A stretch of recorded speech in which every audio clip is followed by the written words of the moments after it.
What is up, everybody? Welcome back to another episode of Past the Barb. I'm Ryan Pinkalla, and tonight we got a fun episode.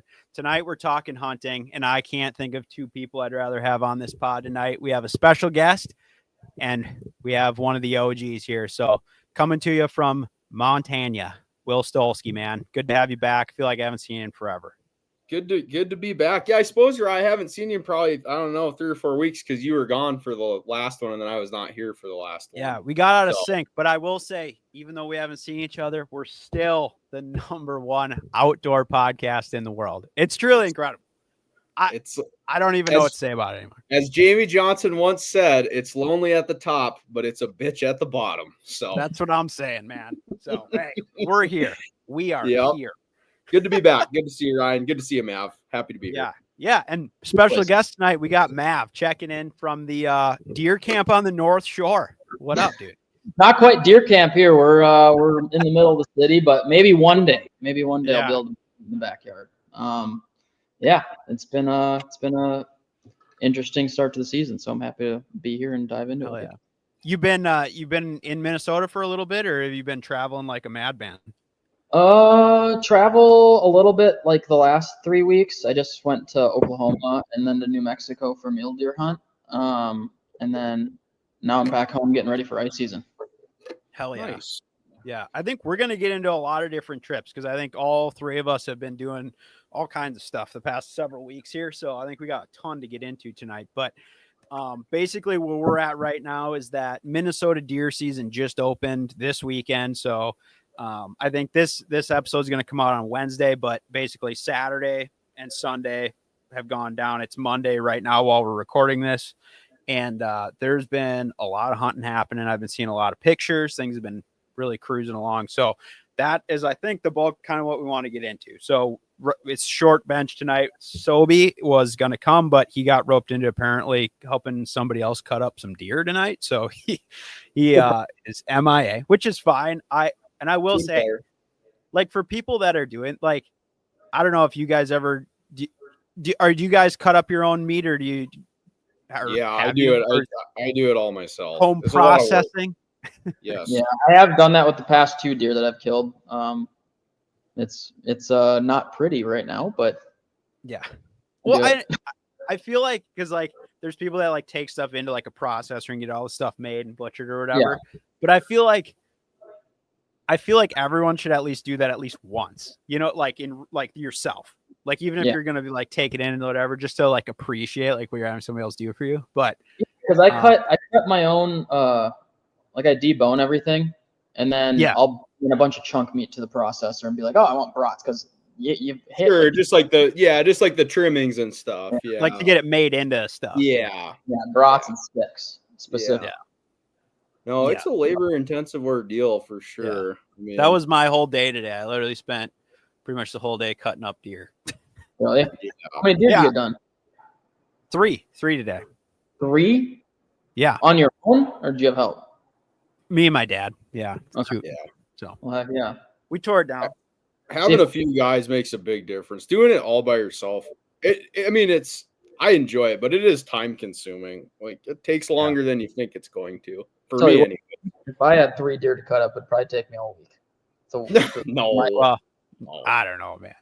But you got to enjoy the process a little bit. You know, like I at least enjoy doing that and like making different cuts and like stuff like that. But it's like once you get down to like the trimming and like all that, you're like, oh, F me. Like it's dark out now. One silver skin to make sure you don't get a bunch it's all the little stuff so annoying, but it is kind of fun though, play some music. I don't know how many deer they were cutting up tonight. It just sounded like he got roped into helping out, but that's cool. Well, one thing I did find out is that on all your quarters, like the front meat, I don't know what this section's called. Shank. Like the shank. Yeah. If you just cut all those things off, tendon and all, and throw them in a slow cooker, like dude, awesome. I say all my shanks. It takes a while to cook it down, but it's good, dude. Yeah. The shanks are good. Because it's got all the collagen in it, dude. Like once it cooks down, it gets really good. It's delicious. Like which is crazy that that's a thing, right? Like it doesn't seem like that should work, but but it does. I don't know. But I agree. neck meat going right now. Mule deer neck roast, but making pulled pork sandwiches out of it. That'll be good. Yeah. That's lit because your whole house probably just smells like it right now too. Oh, it smells like Famous Dave's Devil's Spit and Venison. Two best. Oh, the Devil's Spit. That's a good one. Oh yeah. I like the Devil's Spit. Hell yeah. Shout out to Famous Dave. So let's dive into a little bit of like kind of what we all been up to though. So I guess I'll just lead off. So on the last pod, I just gotten back from Colorado, basically. Did second rifle season out there, and that was like definitely the longest trip of my season so far. I don't know if you've been doing any like long grinders, but that one I was out there for like it ended up being 10 days basically. So I got out there like day and a half before the season opened. So I did second rifle, which Mav, I think you hunted that last year, right? Yeah. Yep. Yeah. So the that Colorado season, it was weird, like the way it kind of fell this year. So it's I don't know. It seems like it's been getting later and later, but it's essentially like the last week of October into the first week in November. That was us last year. Yeah. Yeah. Same kind of deal. So, and it sounded like that potentially is changing going forward. Like they're going to restructure some of that season out there to kind of maybe what it used to be more like. So it was like slightly earlier, but like, dude, every single year, it seems like without fail, like that I've been doing second rifle for quite a number of years now, but that it always seems like it snows like every single time. Like it seems like it's not going to, and then it definitely does. And this year was no exception. So it ended up being a little bit bigger crew this year. We had 5 guys. In past, it's just been like a couple of us, but it was me, my dad, and then one of my buddies from Washington. And I think we've talked about him on here before, my buddy TJ. So he came out and he hadn't maybe elk hunted in 1 or 2 years or whatever. So he came out, and then 2 of our other buddies that we hunt with kind of off and on out there. So we had base camp with like 5 guys, and we were all hunting the same unit, same type of thing. But we, I think we talked about it on here. I went out there in like July. We scouted. I think I showed you guys some pictures from that too. We went up and we checked out this like super high basin that we wanted to hunt. And summer range was like loaded with elk. And that was kind of our game plan, was to spike in there for like an extended thing right at the beginning. And we did, like, it worked out. Like we got in there and it was a hell of a hike in, and we brought a little camp in, and just 3 of us spiked up there, and we brought in like a little hot tent. I don't know if you guys use one of those. I have one. Yeah. Dude, the fucking hot tent is a game changer. It's awesome. I haven't used one hunting yet, but I've yeah, got a backyard. What brand was it, Ryan? Was it a Seek or what was it? No, so the one we got is the brand is One Tigress is the name of it, and it's like a lot of them are more of like a teepee, you know. That's what I have. I have the Seek teepee with the little titanium stove. Yeah, this one is not a teepee. It's it's shaped more like a canvas wall tent, you know, with like vertical sides. Is it floorless, or does it have a floor? It's floorless. Okay. And then it has like vertical walls, and then like more like a regular roof, like Sure. you know, and but like you don't pack in any poles or anything. It's like you just like cut essentially like 6 poles for the outside of it, and then you just run the guy lines over it, and dude. Like we slept 3 guys in there. It's got a little like titanium folding stove in there. So we cut a shitload of wood when we got up there. And yeah, it was sweet. Like we were in probably, I don't know. It actually, the like distance wasn't that far. It was just a lot of vertical. Like I think we climbed probably like 2,500 vertical from our base camp, but it was in maybe like 4 miles. Sure. Is where we actually like camped. So our spike camp was at like 11.3 ish. So like we got some good elevation in there, but basically the whole basin we were in, which is crazy. So we got there, and this is a general unit, like where we hunted, and the trailhead. I've hunted this unit a bunch of times, and I've never seen as many people there as there was there this year. It was like insanity, dude. Like I know people are like, oh dude, like there's less and less hunters, and I'm like, there's not. Like there's not.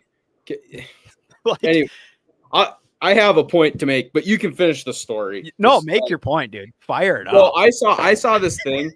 I'm not gonna name any names, but Yeah. there's this guy who's this hunting influencer guy out of Montana, out of Bozeman, and he made a post like 2 weeks ago, week and a half ago. And it was a selfie video thing, and it was like, oh, I like drove 300 miles today, like round trip, and like every spot I wanted to go, there were people parked there, and like basically complaining about it when that guy, or not just him, but those kind of group of guys are like to blame for some of this because they've been for like posting it. Yeah, because it's like, oh, it's public land, like get out. I mean, there is a lot of public land in Montana, but there's not a ton. And like, so a couple of accounts like reposted this. I don't know if you guys follow. It's called Hunt Quietly. It's Steve Rinella's brother, Matt Rinella. Have you seen this before? I don't think I have, actually. You should check out the Instagram. It's called Hunt Quietly. Okay. And it's basically just like he's the opposite of his brother. It's basically like just look at it. And then there's another one called Copper Plated Sixes, which that guy is certainly worth following because he sort of tears into all these influencer hunter types where these guys are like complaining now about the problem that they sort of created for themselves, you know, like I'm all for people hunting and stuff, but my gosh, like so many spots get like blown up and burned because these guys are like making money off of it. And there was a bunch of comments on this guy's original post. Like one of them was so funny. It was like, basically it was like, well, at least you got to profit off of the exploitation of all of this while the rest of us just had to deal with it, you know? Like, and it's so true, dude. And same thing here, Ryan. Everywhere I go is so busy. I've hunted the last like a lot of days, and like it's very challenging to find places where people aren't. And I'm all for people hunting. It's a double-edged sword, but still. It is, because it's like enough is enough, you know? Yeah, and I mean, I get what you're saying, and it's like if you're, especially in like general units, right? Or there's places where it's like if you hunt a limited entry thing, you would expect there to just be less people because of that. And I get it, but it's like 100%. Some of these general units, it'd be one thing. Like I get, it's fine because like especially like in Colorado, right? Like I talk about this with people I hunt with all the time, and I mean it's like a hypothetical. You're like, well, hey, it's like the general tag. Hypothetically, everyone that buys a general tag could show up in the same unit to hunt. Yeah. Like that'll never happen, obviously. But like it could, right? Physically possible. But and it's like go ahead. In these places where it's like you can see the progression where it's like I've hunted this unit for five or 6 seasons, and it's like it went from being like there was nobody there to like more camps. And like this year, dude, I'm telling you, this shit, there was not even somewhere to park your truck. It was fucking nuts, dude. Like, and here's what's going to happen is all of this, it's going to hurt hunter opportunities because tags are going to have to be shrunk. That's going to be the essential outcome of this. Well, and it's going to drive the price up. They're going to So there's going to be less, and it's going to cost more, and it's going to hurt all of us as hunters in the long run. I don't see a great benefit to what has been. And I mean, it's growing the sport because there's obviously more people, but it's like, it's crazy that you just see all this stuff about people like, oh, the hunter numbers are dwindling. And I'm like, I'm out there and that's not what's happening. Like, I don't know if it's correlated at all, but I was just in Oklahoma and I was hunting with some people out there. We were doing a sandhill crane hunt, but I got to accompany them on a whitetail hunt, and they just changed their out of state fees to now you have to own a rifle tag as well to hunt there for deer. So you have to buy a $500 rifle tag and then buy a $500 whitetail tag to hunt in Oklahoma as a non-resident. So just to hunt for anything. It's $1,000 just to shoot a whitetail out there. Sure. Damn. Sure. The other thing too, I will say, Ryan, is with the elk hunting, like, I mean, you guys like are doing it like, I guess what I would call like the right way, right? Like, so there might be a bunch of people at the trailhead, but like where you're going, you probably don't see as many people, right? Like where you guys ended up. Sure. Like with mule deer. So I hunted mule deer for the last, I think I hunted 9 or 10 days before I killed mine. And my thing with mule deer hunting, especially in Eastern Montana, is like, if someone's parked at a spot, I won't go there. I'll just go to the next parking spot or whatever, because like, you've hunted that country, Ryan. It's not like some of it is really big country, but a lot of times there's like one access point and then it, flares out. Well, especially if you can glass a lot of it, because it's like you put two groups of guys in there, you could see everything. Like you're all chasing the same stuff. Right. If you're hunting, let's say there's 4 or 5 different drainages. But my thing is, if there's a guy parked on the south end of this big drainage and there's a parking spot on the north end, wouldn't you think if you saw a guy parked on the south end, you would just drive to the north end? That's what I do. Or I think, and a lot of people do that. But I'm hunting. This is like 6 days ago.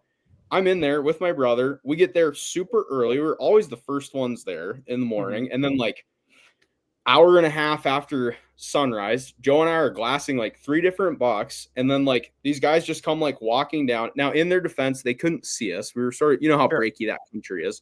Yeah. But like, I'm just like, dude, like if you see someone parked there, and we've hunted this same spot for like the last 3 years. So like, I know it pretty well. And then they just like walk right in front of us. And so then like I get their attention, and then they did the right thing. They turned around and went the other way.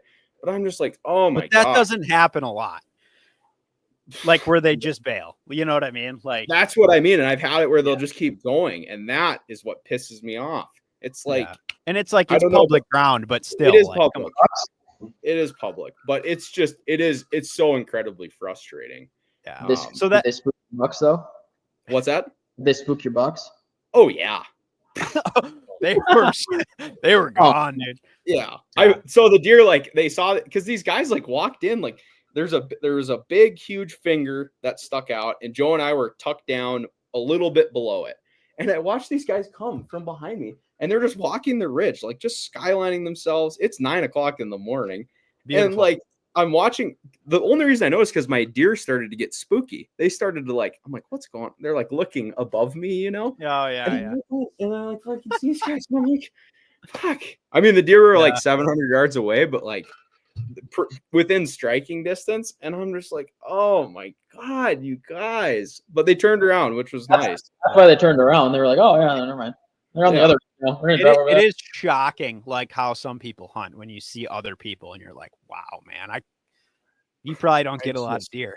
Like, Yeah, or you get one off the road. We watched some like semi, like basically poaching go down too, like a day or two later from that. But damn. Anyways, Ryan, I didn't mean to interrupt. Yeah, no, I'd like to hear the rest of the story. I get what you're saying, man. Like, and that was kind of how I felt initially, because like I said, we got there before the season started, right? And we had like some of our buddies, the other couple guys, they got in and kind of got the base camp spot and everything, and like they were planning on spiking in a different part like of the unit too. And like, man, we got there and I couldn't believe how many trucks were there. I was like, holy shit! Like, I've never seen this many people here. And so like, this is, like I said, we've been there a handful of times, and I was like, this is different, like.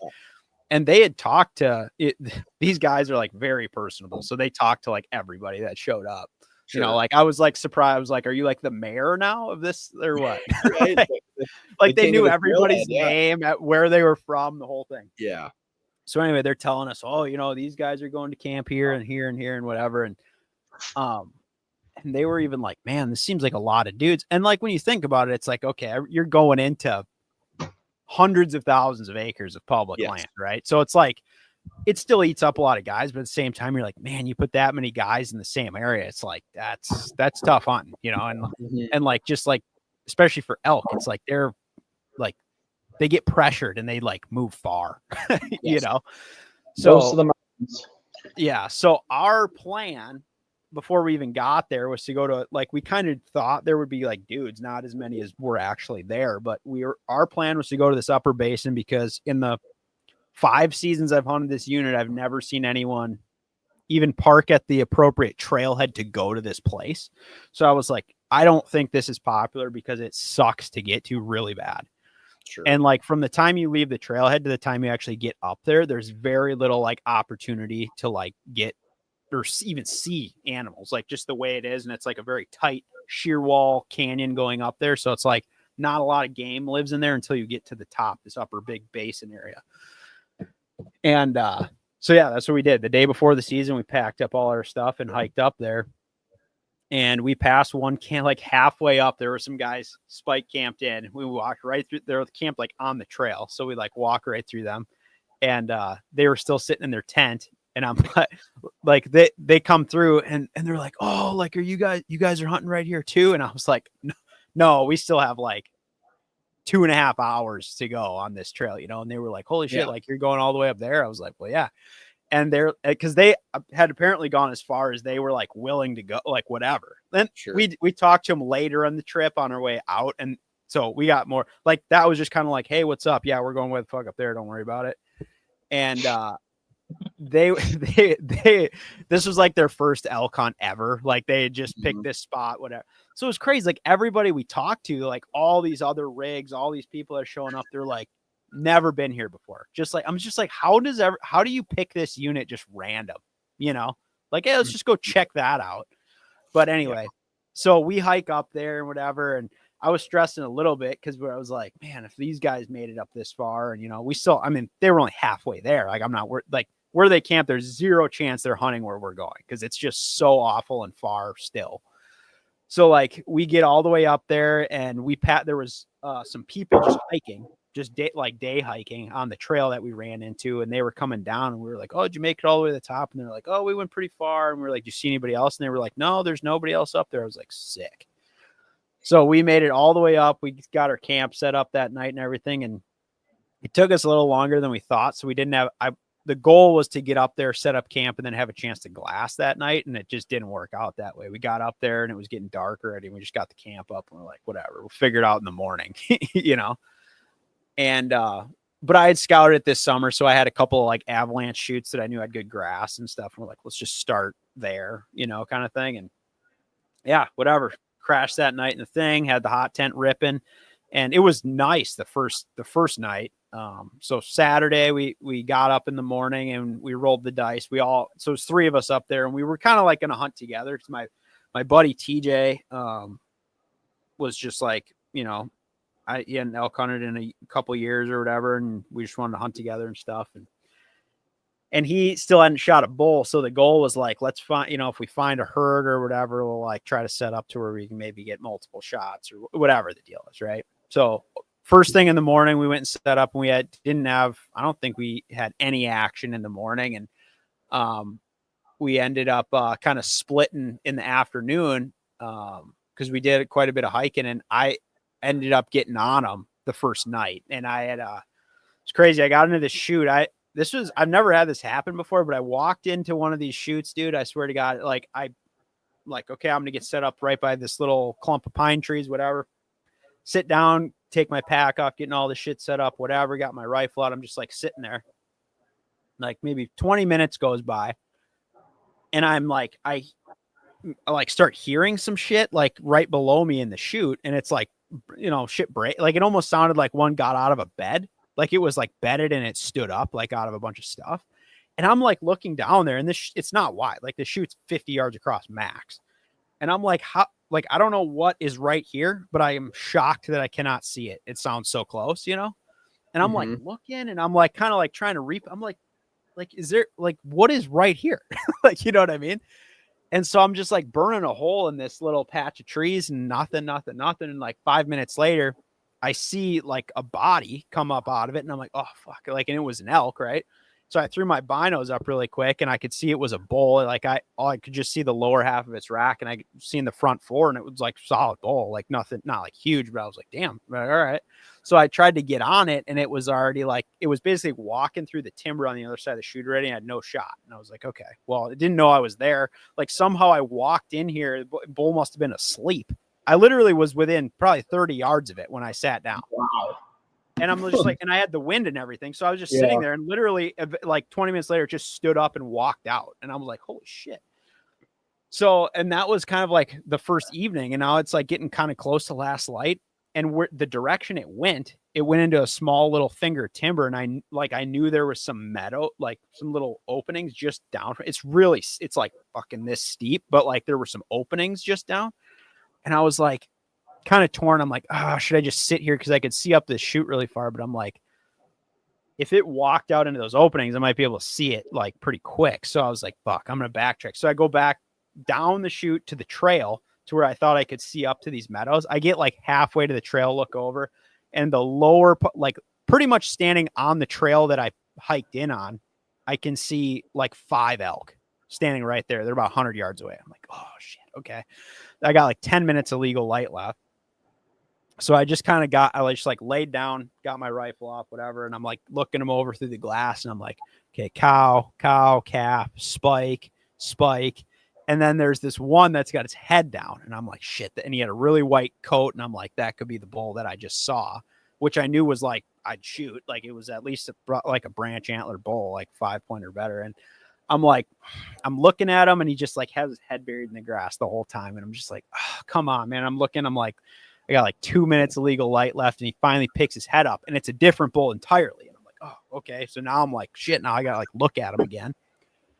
And he had a super white rack. The one that I seen before was really dark, like kind of chocolate. And so I'm looking at this one and he's small, definitely like a super small bull. But I'm like, in Colorado, they either have to have 4 points on one side or at least one brow tine that's 5 inches to be legal.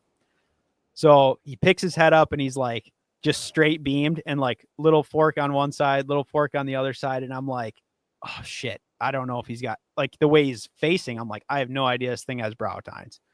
So I was like, I couldn't tell if he had it. So I'm just like waiting forever. I got the crosshairs on him forever. You know, I'm just looking at him. I'm just like, oh, come on. And then like at the very last second, he turned his head and I could see he had front 4. They were just really short. And I was like, okay, he's legal across the board. But then I was just like, oh, day one. I mean, he was small, man. Like I've shot fucking whitetails bigger than this bull, but I was like, and then part of me was like, my buddy was there and he's like, if it's legal, I will shoot it. And he was sitting in a different chute for me. And I was like, maybe we could come back and get on these ones tomorrow and he would whack this bull and it'd be awesome, you know? So I was like, all right, I'm going to keep hunting. You know, I'm not going to punch my tag right here on this one. So I just ended up passing on that bull and I watched, ended up being 9 came out in this meadow. They were all like 100 to 150 yards from me. I watched them till it got dark, got out of there. And so I go back, talk to those guys. They sat together. My dad and my buddy sat together and I think they saw a couple mule deer. And this area was cool because there was a ton of bighorn sheep up there, which I haven't been in too many places that had like a lot. Like I would say in the days that we spiked in, we probably saw over 30 bighorn sheep up there. Wow. And a couple nice rams, like nothing like super huge, but it was cool to just be up in sheep country and seeing them. But yeah, so that next day I'm like, let's try to get on them in the morning. Like if we get on that group, they were just chill. They were feeding out there. They bedded literally right there. And so we go down there in the morning and all 3 of us went, we're like, screw it. Let's just go. If we get on them, maybe there's multiple bulls in there. And we drop down in there and we're just kind of letting it get light before we like get into this section of meadows. We let it get light. We get in there. The first one, we go up the first little bench and right away, this freaking spike comes out like 40 yards away, right in front of us. We're like, oh shit, there's one right here. And then there ended up being a little group of them. So we got on them. We kind of stayed with the herd for a little bit. Never could find a bull in there that we could shoot. They ended up going up into the timber or whatever. We followed them up there. That day we did like hella hike, dude. Like we did a big loop through all this dark timber. It was all tore up. Like you could tell they were living in there. We ended up going way high over the peak. Like it was like 12,000 foot peak up there. We went up over the top of that. There's like a basin beyond that. Even we like looking down in there. We're like, fuck, I don't know, man. Like from where we were, even we're just thinking like, I don't know if we could get one out of like, it would be hella bad to get one out of that place. So we're just like, I don't know if it's worth dropping over and everything. So the way that where we were hunting sets up is like one side of the valley is south facing, the other side is north facing, obviously, but it's like that. And they had first rifle. There was a pretty big snowstorm that came through in like central Colorado, and everything that was on the north facing side was still loaded with snow. Like the south facing stuff was all melted out, but everything. So like basically half of this entire basin like didn't even play anymore because the snow was up there and it was deep. So they were all on the side we were camped on. So it kind of eliminated a lot of ground, which was unfortunate. We were hoping to be able to like glass across and like find stuff and go after it. But but the way that the weather shaped up, Monday was supposed to be the weather day, like Monday night. So we spiked in Saturday, Sunday, and then Monday, and we bailed Monday to go back to base camp because we're like, where we were at, we're like, dude, we should not be up here if it's going to snow a lot, because they were calling for like 3 to 6 inches down low, which ends up being like a foot to 2 feet at high elevation stuff. So we're just like, I don't want to be here for that. Plus, if we shoot one, the trail we went up to get in there was like all these like switchbacks, real cliffy, just sketchy when it's ice, kind of stuff. And so we're like, okay, we'll hunt through Monday and then pack out whether we got one or not. Well, all 3 days we were there, we got on the same herd, but we literally never saw any other elk. We basically found the herd ended up being 12, and there was the small bull I passed right away, and the bull that was bedded below me were the two like legal bulls in the herd.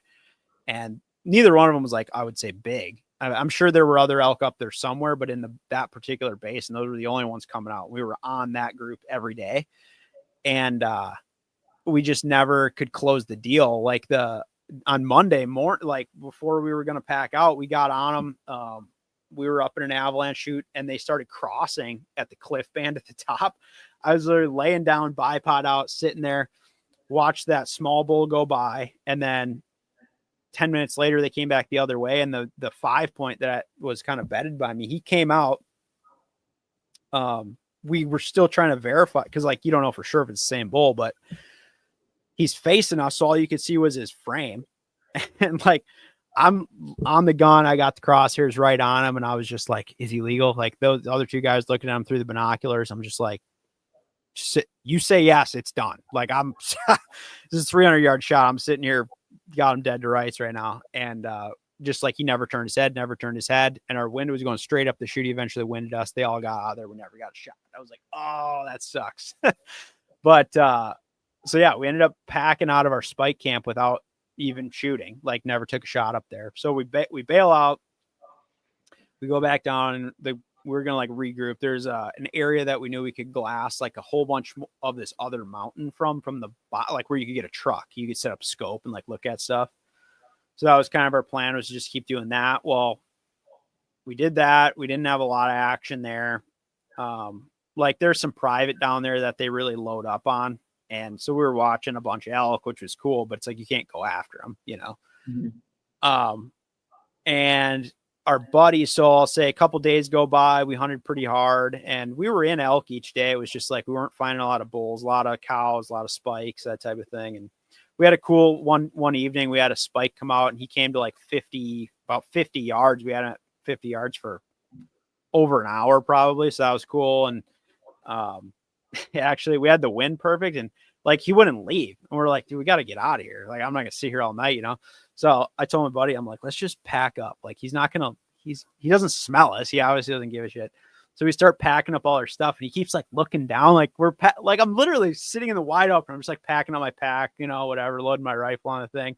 And he's just like looking at us, and he go back to feeding, looking at us, go back to feeding. Eventually we just leave. Like, he never left. This fucking elk is just standing there the whole time. It's like half the time you swear to God, like you can't get within a mile of them without them blowing out. This thing's 50 yards away, and it won't even walk away. And I'm just like, see ya, I'm going back to camp. But so whatever, our other buddies that had spiked into a different kind of area, they went up a different trailhead Wednesday. So I think Wednesday was Halloween. So they ended up shooting a bull on Halloween. Nice little 5x6. And that one was cool. There was another guy up there that had just shot a bull close by them. They heard the shot. They kind of headed that way. They saw the guy like, at the carcass, like starting to get it cut up or whatever. They went down there just to BS with them. And they're like, oh, good job, man, the whole thing. And he's like, yeah, thanks. And he's like, hey, for what it's worth, there was another bull with this one. And he's like, it went that way. Well, we had gotten all that snow on Monday, so there's fresh snow everywhere. And they had tracks going that way. And he's like, yeah, there was another bull went over there. So they go down, they follow that, they pick up the track, they go whatever, 15, 20 minutes down the trail, and they end up running into that bull and another one, and they ended up shooting him, getting that one down. So like they shot this bull like 100 yards from the other guy. Like you literally shot it. They went 100 yards, stop walk. They just slowed down again. So they got on them, boom, shot that one. And that was like unreal. I wish that's how it worked. Holy. I know. I'm like, what? So I guess they maybe missed a shot on, there was a second bull there that I don't know. They didn't get it. They got one. So anyways, so they end up packing out. They get the bigger one though. I think so. Yeah. Okay. So I was pumped. I was like, okay, we finally got something in camp, because it sucks when you go like on a long trip like that and the first couple days isn't good. I'll say, or like you don't score and you're like, oh man, even though you have a lot of days left, it's like I would kill one on the last day too, but it's just like, So yeah, so we go through Wednesday. They got a bull down. It took them it took them 2 days to get it all out. So, and they're telling us how this area, they're like, oh, it's so much deadfall and like it just sucked. It's just a terrible place. And I'm like, okay. And I generally knew like the area that they were in. Yeah. And I don't know. I guess I probably day hunt, or I'm willing to day hunt a lot further than some people are. Like people like spike camping, and be like, oh, so I don't have to do all this hiking. Like I would prefer like doing a long ass hike in the dark in the morning and in the evening and be able to like stay in my base camp, What's a long ass hike? Well, like 2 or 3 hours in the dark. Okay. So like, yeah. Like I'm going to wake up in the morning, and instead of like, if I was spiked in, I just wake up and I'm probably like 20 minutes from where I want to hunt at. Sure. Yeah. But if I hunt from base camp, I'm going to have to do a long hike to get to where I want to be. But then I get the comfort of like hunting out of a base camp, and I get to have a cot and like food and shit, right. Base camps are freaking nice. Yeah. Well, that's the thing. It's like, if you can swing it, it's sweet. But a lot of times where the best hunting is not by your base camp. So it's like, it's, right. Whatever. So yeah, I was all wrong last year. I was hiked up at a base camp, but like, yeah, that was like a 4 to 6 hour hike. I don't really remember. It was a long hike. I think it was 7 miles with 3,000 foot of vertical. That's stout. So, but I didn't know what was going on. We were trying to hunt like 4 different ridges, and I was like, oh, I'm gonna hike like 7 miles up here every day. It's gonna be great. Yeah. And that's one way to do it too. I mean, whatever. Well, I was probably blowing so many freaking animals out there, dude. That's possible. Yeah. Yeah, you probably did. I was just walking all day, like freaking blowing myself out of the water. I'm having fun doing it though. That's what counts. Yeah. Those are the guys you were worried about when they were walking in front of you. That was you. Well, yeah. Yeah. Well, and I was more hiking to try to figure out like, where are all these guys? Because we ended up going, after we bailed out of our spike camp, we ended up going up the trailhead where like all these trucks like there's a ton of dudes in their camp. So I was like trying to feel that out. And usually like by Wednesday, a lot of people leave. Like either people they either got a bull, or they're just sick of it, or the weather got shitty and they weren't prepared for it. And like, they got the shits from eating MREs all the time. It's just, like there was a guy, for instance, there was a group of guys, 7 dudes. The girlfriends. Yeah, exactly. So there's this one group, 7 dudes all spiked in together, and they got a bull opening day. They shot one, and then a bunch of them went to pack it out, like that first day or whatever. And the one of the dudes in their thing ended up getting like heat exhaustion, and they had to take him to the hospital. So like half their guys bail out after the first day because they were like, heat exhaustion. What's the guy wearing? A fucking incubator? What's going on? Yeah, I have no effing clue, man. And so anyway, and so we're isn't it like October 30th at this point? Yeah. Heat exhaustion. I'm telling you. Well, what's crazy is like, man, what are we doing? And there's so many. The funny thing is, there's so many fucking people on this mountain, dude. Like you get to hear all this stuff. Like I've never met these guys. That guy's wearing. I want that guy's suit. Whatever he's got on, if it's quiet, I'm here for it. It doesn't need to be quiet. It's the mountains. He had the heater bodysuit. You'll love this. The full zip thing. Yeah, you'll love this. There was these other guys who end up shooting a bull like middle of the week or whatever. They pack it out. I don't know. It might have been their first hunt or maybe second hunt, whatever. And like you can tell, like some people, they have all the gear, but they don't really know what they got or whatever. Yeah. These guys were packing. And I'll tell you, the first from the trailhead, the first hour of this trail is fucking brutal. It is vertical. Like, I think that's why a lot of guys spike in there, is because it sucks to go up like in the morning every day. But they're coming down it. They're packing out a bull. They were packing their full camp plus meat, the whole shit. They're wearing puffy pants and puffy jackets and shit, the whole thing. And they came out looking like they're like pouring sweat, like you can't believe. And I'm like, why are they doing that? It's not that hard Why? to take off your puffy pants. Couldn't fit it in the pack. Too much meat. I don't want to carry all that weight. Too much meat. Yeah. I don't want to get my coo. I mean, Western hunting, it's just absurd anymore. I can't dude. Coo you bloody. It's like everybody's seen all the YouTube shit, and they're like, "Oh, I gotta have all that gear," but they don't even know what they're doing. Like, well, exactly. There it is. My point. You know what though? I remember hearing about this guy that had heat exhaustion in the top of the mountains, in like the severe cold. I do remember this. Really? He was wearing a Mav jacket. Come on, dude. It's just warm, dude. Grid back base layer too. Oh, Unreal. I'm just playing. Maybe that's what this guy had on. I don't know. Could have been. Oh my God. Rather unfortunate for good marketing, but yeah, it'll keep you warm. You might get exhausted, but it'll keep you warm. Keep some water on you. It'll keep you warm to the point of exhaustion. Yeah. So yeah, I would say this was probably the first hunt in a long time where I had like quality people watching as part of the experience. But like, that's just it just suck though, you know? Dude, like, God, I hate seeing dude, people. I'm telling you, every day we were into elk, and like it was just like, and like we had we had so many chances on bulls that we couldn't tell if they were legal or not, which was the frustrating part. Like I probably had a bull in my crosshairs at least 5 times on this trip, and every time I laid off the trigger because I was like not 100% sure yet that it was a legal bull. Well, that's the right thing to do though, Ryan. A lot of guys, I know. A lot of guys would not do that, and they would just shoot, you know. And regardless of what it was, they'd shoot. So kudos to you, because that truly is the right way to do it. I think, in my opinion, and by the law standard. Yeah, and by the law, it is.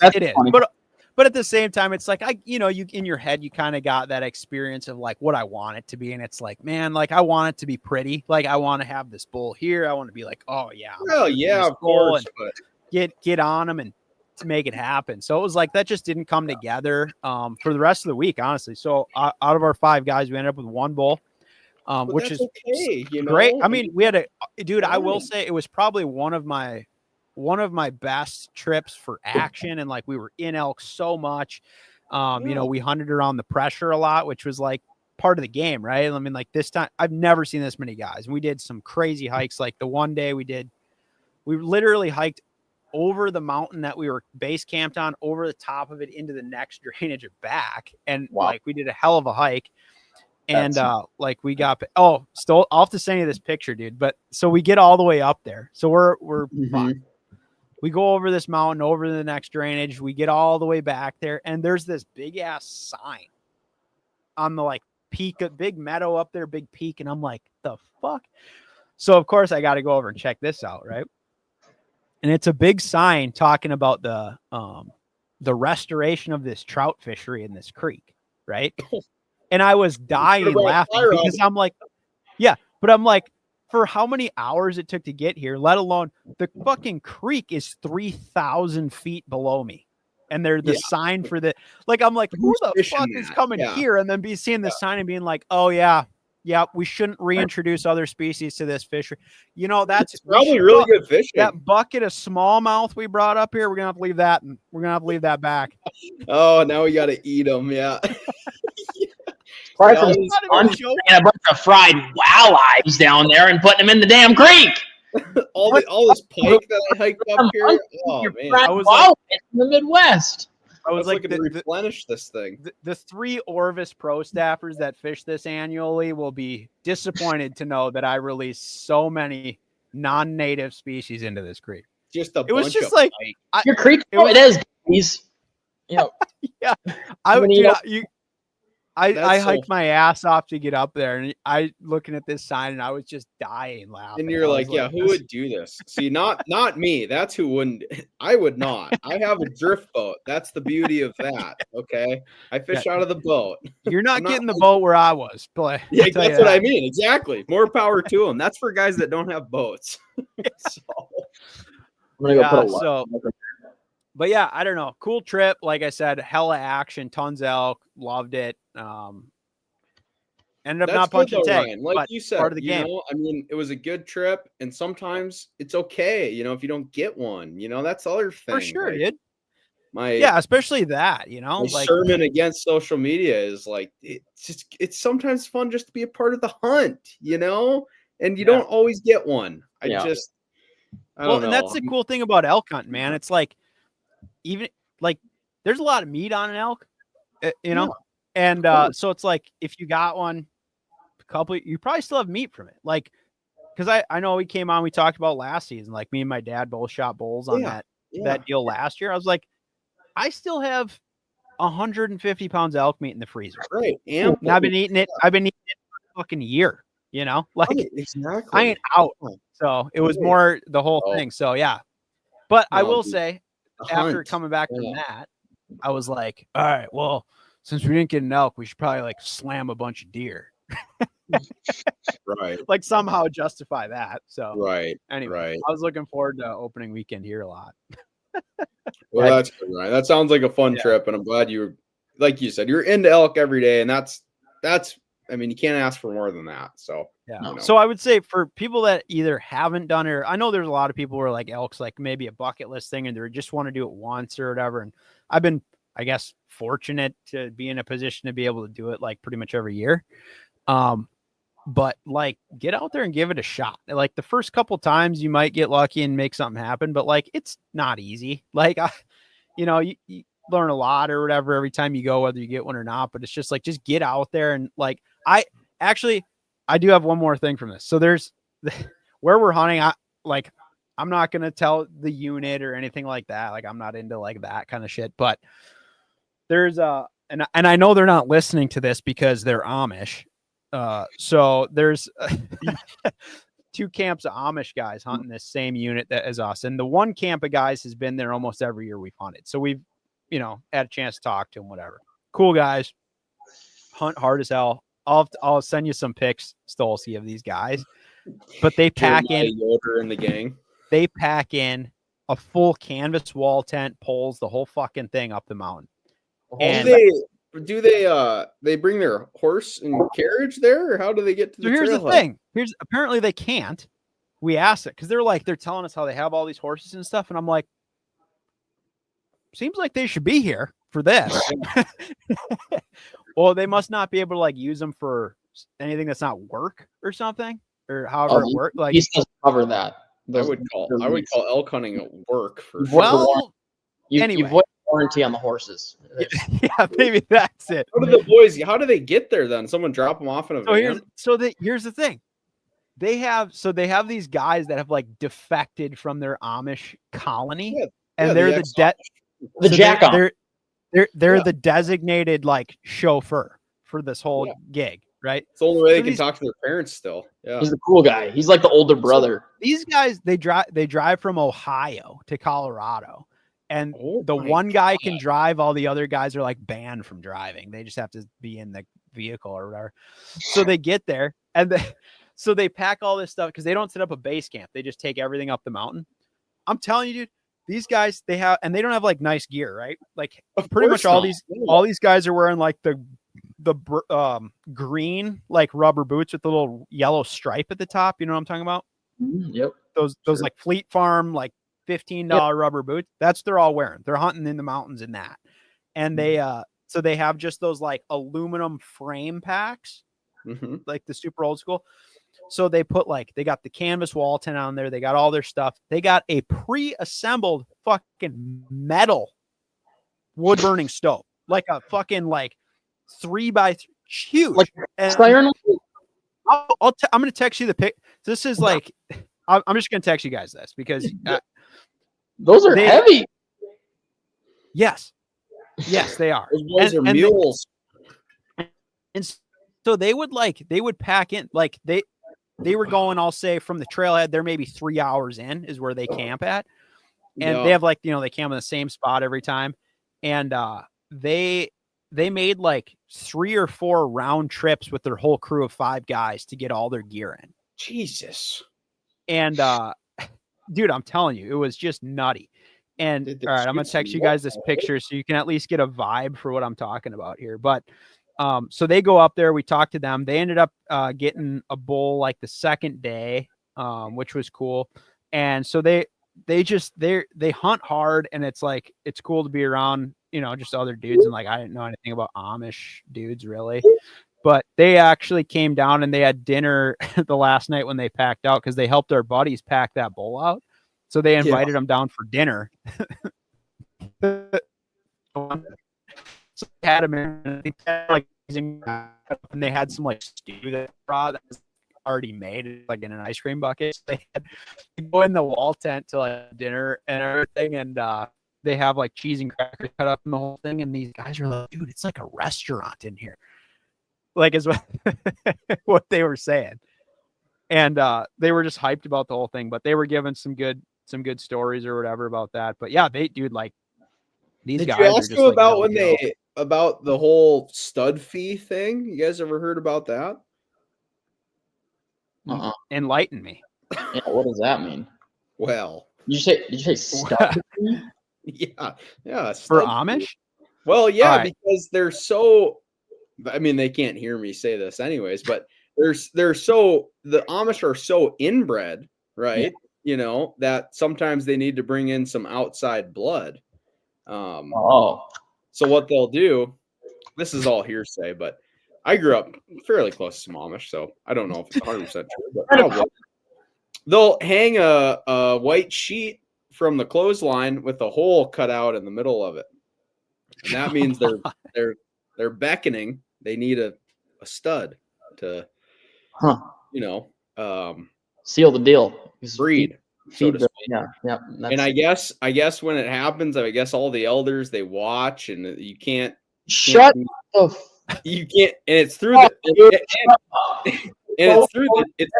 You're so full of shit. It's crazy. No, I'm not. This is. I met a guy. Okay, so they hang this sheet, and who's seeing this sheet, and it's like, yep, tap me in. You had me at the sheet. You lost me when you said the elders are watching. Everybody watches, and you can't enjoy it. Listen, how are we doing here? Listen to me. People are sick. Listen to me. You can't. If you're the stud, you can't be enjoying it. If they see you enjoying it, get out. But yeah, that you do it through the sheet. I mean, you can't see. It was described in a much more vulgar way to me, which I will not say on the podcast. But there's only 2 things you see through that sheet, and that's I'm not going to say anything more. It's a real thing. It 100% is, because I guess I'll say, all right. They pay you for it. They pay you. Did you have a friend that did this? You have. Well, I had a guy that I worked with. He's like, it's kind of like. God. This sounds like a BioLife, Like, people do it for a little bit. This is like a client, like out in the boat. He's like, yeah, I got this. No, this was back when I was doing beer delivery. I was like 19 years old when I heard this. But I do believe that it's real, because they need fresh, new blood in the colony. Okay, well, I will say, so these guys, and I've met them before. Oh my God. Appendages. They work hard, man. That's how they do the stuff. 6 fingers and more toes. The better balance. Carry more weight. I'm just saying, I do think the Amish stuff. I do think it's a real thing. It has to be. I'll take your word. Well, here, I'm going to close this by saying that didn't come up. In conversation. I just was curious if it did. I didn't know. No, I think as far as we got was the whole, like, you can't have, like, you couldn't have a beard unless you were married kind of thing. Like that, I guess maybe that was the path that could have led here. The other thing is, they said you don't get paid unless it takes, so. Oh, so there's like a waiting period. Yeah, there is. I mean, it's not immediate. I mean, you know. I want to know this much intel. Like, what kind of conversation were you having where you got this much intel? This is starting to get a little. That's how I know it's true. I mean, All right, I'm starting to see. I'm starting to see what you're laying down now. All right, exactly. Stolski has an active perpetrator. How much are they paying? Yeah, I've heard it's a pretty good amount of coin. I mean, it's not open. I mean, it's in the four figures. It's in the four figures. Come on. I know. I'm starting to think. I mean, there's no Amish here. There's Mennonites though, and perhaps I don't know. They do the sheet thing too. That I don't know, but I should start driving around. There's a few colonies, Hutterites too, and maybe I just start cruising. Dude, you're a hotbed. Hang sheet. They just wear it and they run around. Yeah. Anyways, we can move on. So there are some Amish boys up there getting. Hey, you know what? I love the Amish. They're good. I will say the other. So there's two camps of Amish, right? And they're not. Yeah. They're both from Ohio, but they're not from the same colony or whatever. Rival colonies. That's where we were like, holy shit! Like, is this going to be a thing? But like the Amish Mafia. Remember that show? Yeah. Lebanon Levi. So, but the whole inbred thing you were talking about, the other Amish dudes, I was like, that's the thing. Dude, this guy's got a pair of jeans on. Look at the guy in the back. What he's got on his pack. He's got a pair of like Crispies or something. It looks like, but he's got a freaking wagon of a stove. He's basically carrying my oven. He's carrying my entire stove at my house on his back. The dude in the front has no less than 4 feet of shit above his head on his pack.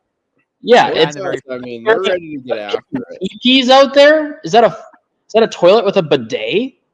I mean, what are we doing? Crazy. Hey, but a bidet is a nice feature, isn't it, Mav? I luxury camping video at the top. Yeah, exactly. You got to dabble. It is a nice feature. I've been to Japan enough.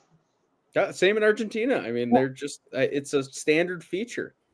Put that on a shirt. Normalize bidets in America. I agree. There you go. I mean, there you go. Anyways, this is taking a lot of twists and turns. Yeah, it is. Anyway, Colorado was a hell of a time, boys. Sounds good. Yeah. Well, there's been a corny saying I've been hearing going around that kind of relates to the story, and it was told to me on my mule deer trip, and it was don't pass something on the first day that you would take on the last day. So what goes to the opposite direction of it's okay to like not get a deer. I see a lot in like new hunters, especially the want to kill something that you see on social media. Like you have this idea in your head, you're gonna kill this giant animal. I'm gonna get this big 6x6 elk, and it's gonna be beautiful. I mean, that's okay for some people, but I do think you learn a lot, by building up to that. And I think as long as it's a legal deer and it's something that like gets you going, like who cares? I mean, I think that's the thing. It's like if it gets you fired up, do it. As long as it's a legal bull, whatever. Like pass because it's small. If you're just starting off or whatever, it's like I don't know. Sometimes that doesn't. 99% of hunting is not shooting. 99.9. There's 0.1% where you are, but the rest of it, is not killing anything. It's you. I've just seen people being in the hunt 5 seasons, like just bow hunting every season, being like, oh, I'm passing on this buck. That's it's a smaller frame 6-point. And it's like, yeah. Well, and I think it depends what your goals are. Like, I feel like I would consider myself more of a meat hunter. Yeah.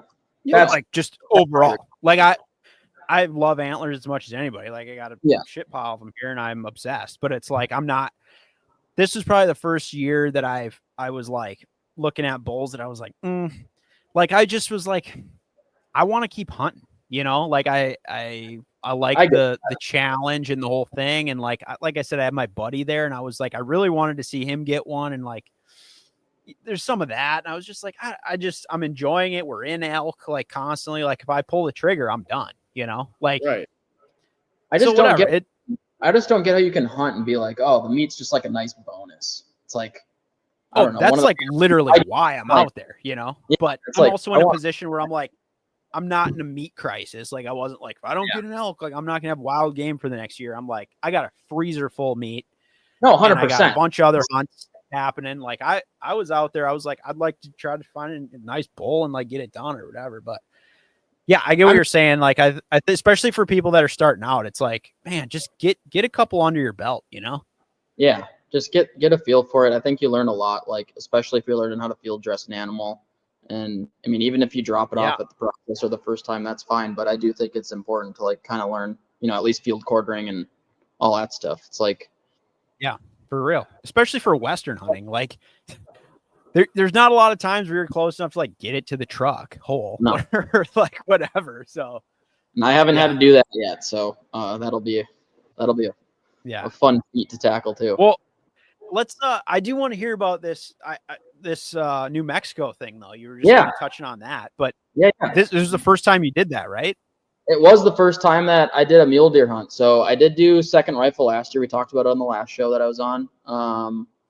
And we did second rifle Colorado for elk. Didn't have any luck, and so I was like, well, what would be a good way for me to get like my feet wet with Western hunting? And I had a friend kind of reach out to me asking me to do he wanted me to do a bull hunt with him out in New Mexico for elk. And I was like, do you have anything that we could do for mule deer? Because like I would rather kind of just get my feet wet and not beat myself in trying to get something done out west. Because I've just got into whitetail hunting out here. I'm relatively new to the hunting. So I was like, I want to get my feet wet and like learn what it's like to find success at something. So I did this mule deer hunt, and it was out on the northern part of New Mexico. My friend his family has some land out there, like just under 1,000 acres. And so I got a landowner's tag and paid like habitat and out-of-state fees, but got to go on that. And I think it was second rifle mule deer in New Mexico, but I was there for 5 days. Hell yeah. Yeah, it was a good time, man. It was definitely a cool experience, and it was a good way to get my feet wet with Western hunting. What was the you, Mav? You shot a nice buck. I saw the picture. Awesome buck. It was successful. I'm very happy to announce that I was successful, and I'm actually cooking up some mule deer right now as we speak. So tremendous. God, that's sick, dude. It was beautiful. What was the terrain like? Where it was a dandy buck. That was a great buck. Yeah. It was a cool one. So what was your question, Ryan? Sorry. What was like the terrain like? Like I've never hunted New Mexico. I've seen a lot about it, but I mean, like depending on what part of the state you're in, it's like can be very different. So where I was, New Mexico's funny because it's like high desert everywhere, and then all of a sudden you get to the mountains, and it's like, oh, this is kind of just like, well, where I was, it was like a little flatter Colorado. Where I was in Colorado was drastically different, but like it was a lot of scrub oak, sagebrush, big, thick, old, evergreen trees, and not a whole lot of elevation on the piece that I was on. So there was like some state land relatively close by that got to, I think, 11,000 plus, but the highest part that I was able to hunt was around 8,200 on the parcel that we were on. There was a creek that ran through. And we started off at, I think 7,200 or 7,100 foot elevation. So, it wasn't I'm not a super crazy, elevation change, but, I thought it was going to be more open.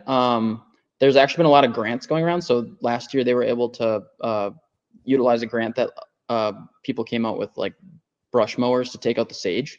I don't know if it's invasive or what's going on out there, but, there's a lot more clearings apparently than there has been in the past, but it was a lot like the scrub oak and like walking and everything. I thought I was going to be able to have like, glass and like, have a shot that's like 250 out or whatever, but it was like 60 yards and in for most of that it. oak stuff is tough. I hunted some of that in the flat tops in Colorado, and it's like, holy shit. Like, dude, they don't really come out of it, to be honest. No.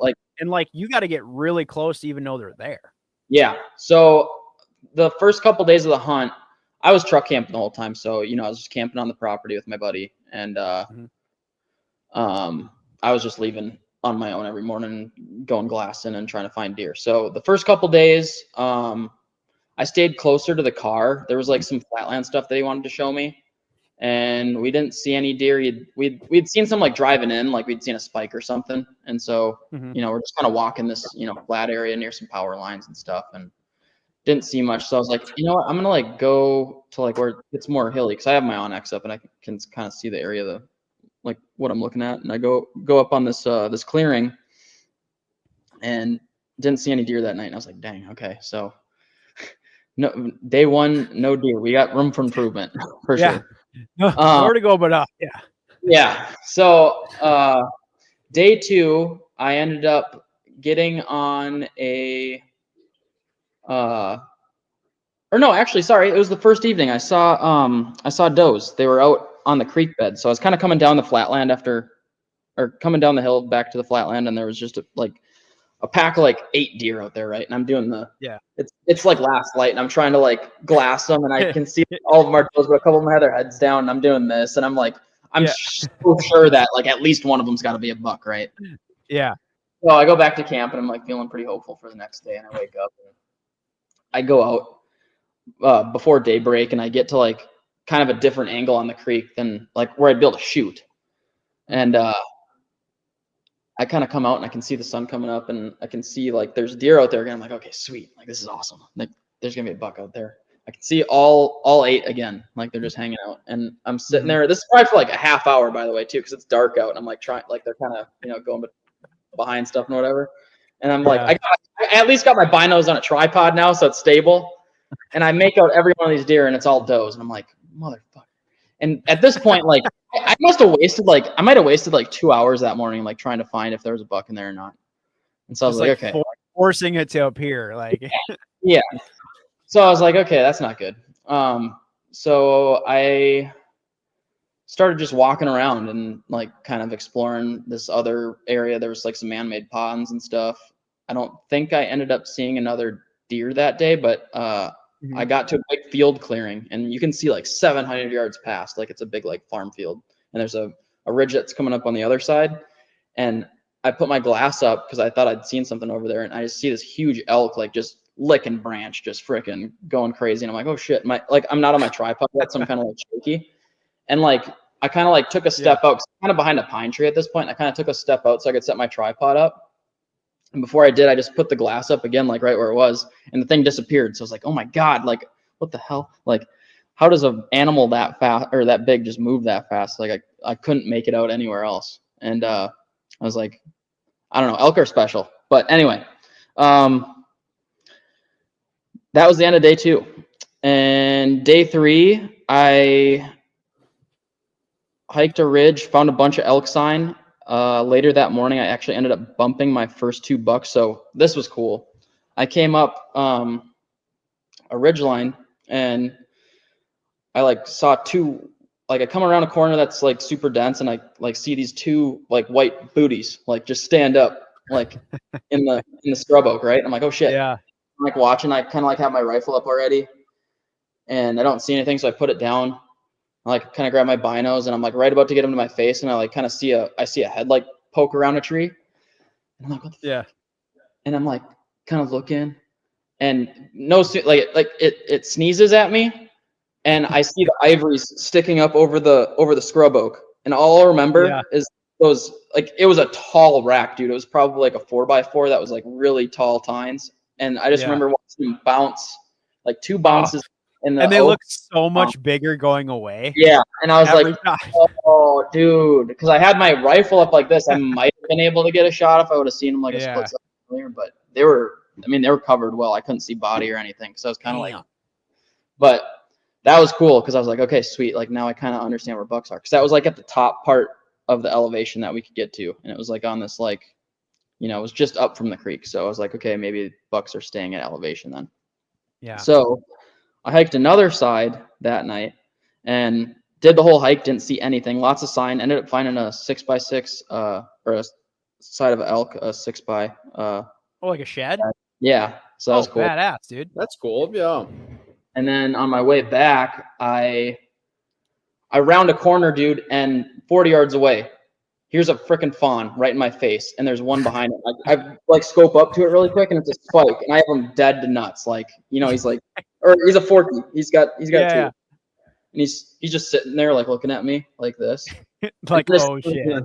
On him, dude, for like a minute. Like I'm on him, and it's like last light, right? Because I'm coming down the mountain to go back to camp at this point, and I'm like, I am going to pass on you. Like, Yeah.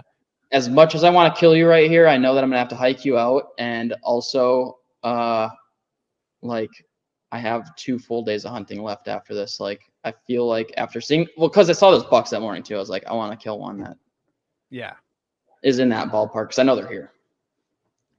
So I get back. I'm going back down the ridge still, and this is like I can't shoot probably now. It's dark. And I bust 3 more deer by the pond, and one of them was like a big 3x, and I was like, dude, if I was here like 5 minutes earlier, like they were at the pond getting water. There's not a lot of water out there, is the thing. You hunt water sources. So, yeah, I was like, dang, dude, okay, well, we'll get him in the morning. So that morning, I'm sitting at my car at 5 in the morning, and I'm texting my buddy that's, he grew up in Idaho, and he knows Western hunting more than I. I was like, hey, favor to ask for you. Would you go to where you saw more deer yesterday or bigger bucks that you busted off a bed in the morning? He's like, I'd go to those bucks that you saw. I was like, even if they're busts? Like, yeah. I was like, okay. So it was either go left or right. It's a fork in the road. And I just was like, all right, I'm going to go up here. And so I walked all the way up to, I walked to the clearing first. I got to see these 2 giant cow elk. Like, dude, these things must have been as big as horses. Like, it was my first time seeing elk that close. I had them at 100 yards. Yeah. 2 cows and a calf. And I was like, it was so cool, like seeing the sunlight come down. Like, I don't know. And they just like glow. Like, dude, it's crazy. They're a cool animal. I mean, they're badass, man. It is crazy how quiet they are for how big they are. Like, right? Yeah, I know. Because I had to hike towards these elk to go to where I was going. And I was like, all right, well, I don't have an elk tag, so I mean, see ya. Yeah, you're right. Yeah. And I'm just watching these things run off, and I can't even hear them. I'm like, this is crazy. But I get up this ridge line, and I kind of work my way super slow to where these beds are. 'Cause in my head, I'm like, they could be bedded here again, or coming to their beds. And didn't see anything. I ended up finding like kind of a clearing where I could see like 60 yards here and here, like. And I was sitting there for like a half hour, and I was like, this is stupid. Like, I'm basically waiting for them to come down, like whatever is the state land, and hopefully they come into my field of range. Like, this is dumb. So I just started walking, and I probably made it like 300 yards from where I saw those bucks bedded. And I come across this little, like, I kind of, how it is out there. You get to these clearings, you kind of like get in some shit, and then like you come to another clearing, right? Yep.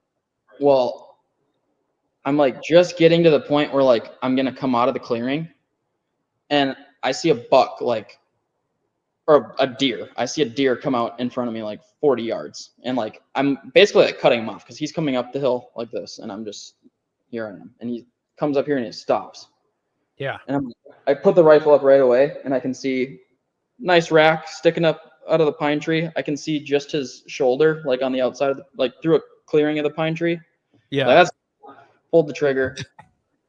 I pull the trigger, and I like stay on him, and I'm like rechambering, and he's like running, and I'm like, oh God, like, did I hit him? He doesn't do anything. Like, he just turns around and starts running back down where he came from. And he's moving kind of weird. Like, in hindsight, he was moving kind of slow, but I was like, oh my God, I didn't hit him. So like, I'm rechambering, I'm like kind of walking back after him. And just as I'm about to get to like where you get outside of the clearing, I hear him go, okay. All right. Like, so that's gotta be good, right? That's a good noise. It's a terrible noise, but it's a good noise. And so I'm like, where the heck is it? And there's all this scrub oak, and so it's like it runs out of your view. Yeah. Oh yeah. I didn't see him. Yeah. He was gone when he went down. But it was just like he took 2 hops like this, and then crashed because it was And I came up on him. You made a good shot, Yeah. Last breath. He got it in the like top shoulder, and then it went. Its exit. He was like quartered towards me, so it exited like low. Like behind the shoulder. Or you'd want to hit if you're trying to go for a hard shot. Yeah, so it was like probably like a double long shot. Or something. Double long. Yep. Yeah, nice. So my buddy immediately calls me because he's back at camp. He wasn't hunting. He wasn't feeling very good. So he's like, "Did you shoot?" I'm like, "Yeah." He's like, "Oh, I heard you. You hit something. I heard you like make the impact out." Heard the whack. Yeah. Yeah. Mm-hmm. Like that's cool. But yeah, man, it was different than the elk trip for sure, and different than I thought mule deer hunting would be. So it was a really cool experience. I was lucky enough too because he was there. It was his land, so he was able to drive his truck up. We were pretty close to where the clearing was. So all I had to do was drag that deer like 200 yards maybe, and like then we were on the clearing. So he just pulled the truck up. We just that's huge. Back at camp. That was yeah. But that being said, since he wasn't feeling good, we got that deer back, and he's like, "Dude, I'm going to the ER. Like I feel terrible." Oh shit! Like he was messed up. He was down bad. Like I was gutting it, and he was like almost puking every like 10 seconds, and I was like, "Dude, like you can't be making like hurling noises while I'm like taking this thing's heart out." Right now. Like yeah, I just sliced the thing's lower intestine. I don't want to be here. You go, but no, it was awesome. I mean, so thankful that he let me go out there and do that. But he was like, "Yeah, I gotta go," and it was just like kind of like I had my knives. I had one goal, and I was like, "All right, well, I've never field quartered or skinned an animal, and it's on the ground. I gotta learn. I'm doing it today." Yeah. Yeah. And so yeah, it was nice that last year I had processed my own whitetail for the first time and like knew kind of how stuff worked, but definitely had to find some service and get some YouTube help for the hind quarter. Yeah.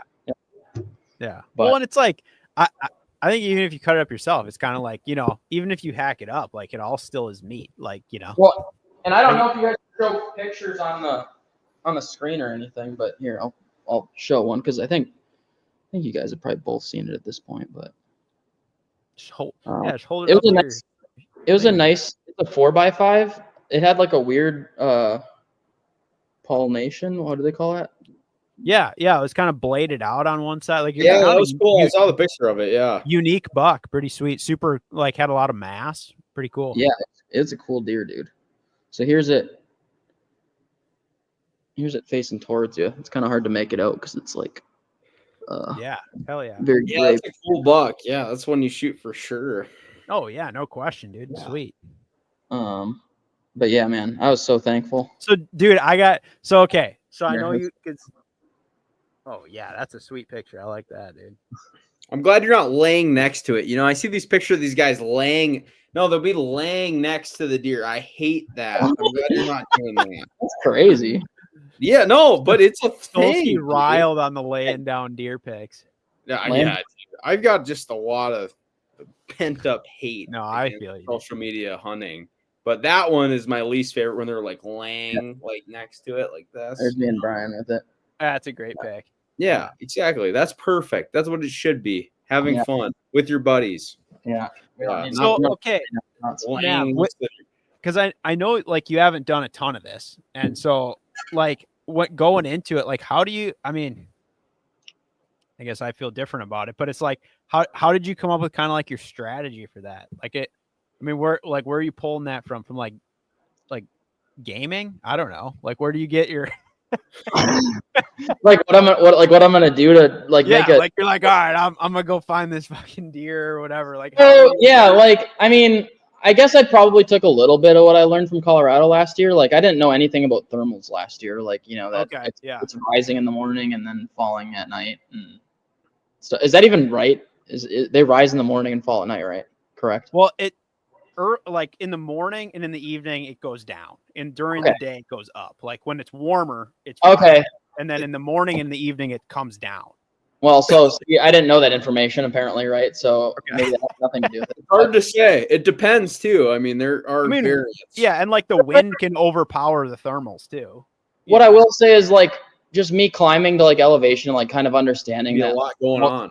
Like just because you see does somewhere doesn't mean bucks are gonna be there. And just because like I kind of got a gauge for what they were doing then, because I cut those deer off at night going to elevation, right? So I had a feeling that, you know, they're going to water like in the afternoon and like maybe bedding down in some like lower elevation zones and then like kind of coming back up. and then big bucks maybe stay at higher elevation was kind of what I gained from the info that I was learning. Because my plan when I got out there was just like, I don't know what the fuck I'm doing. Like, yeah.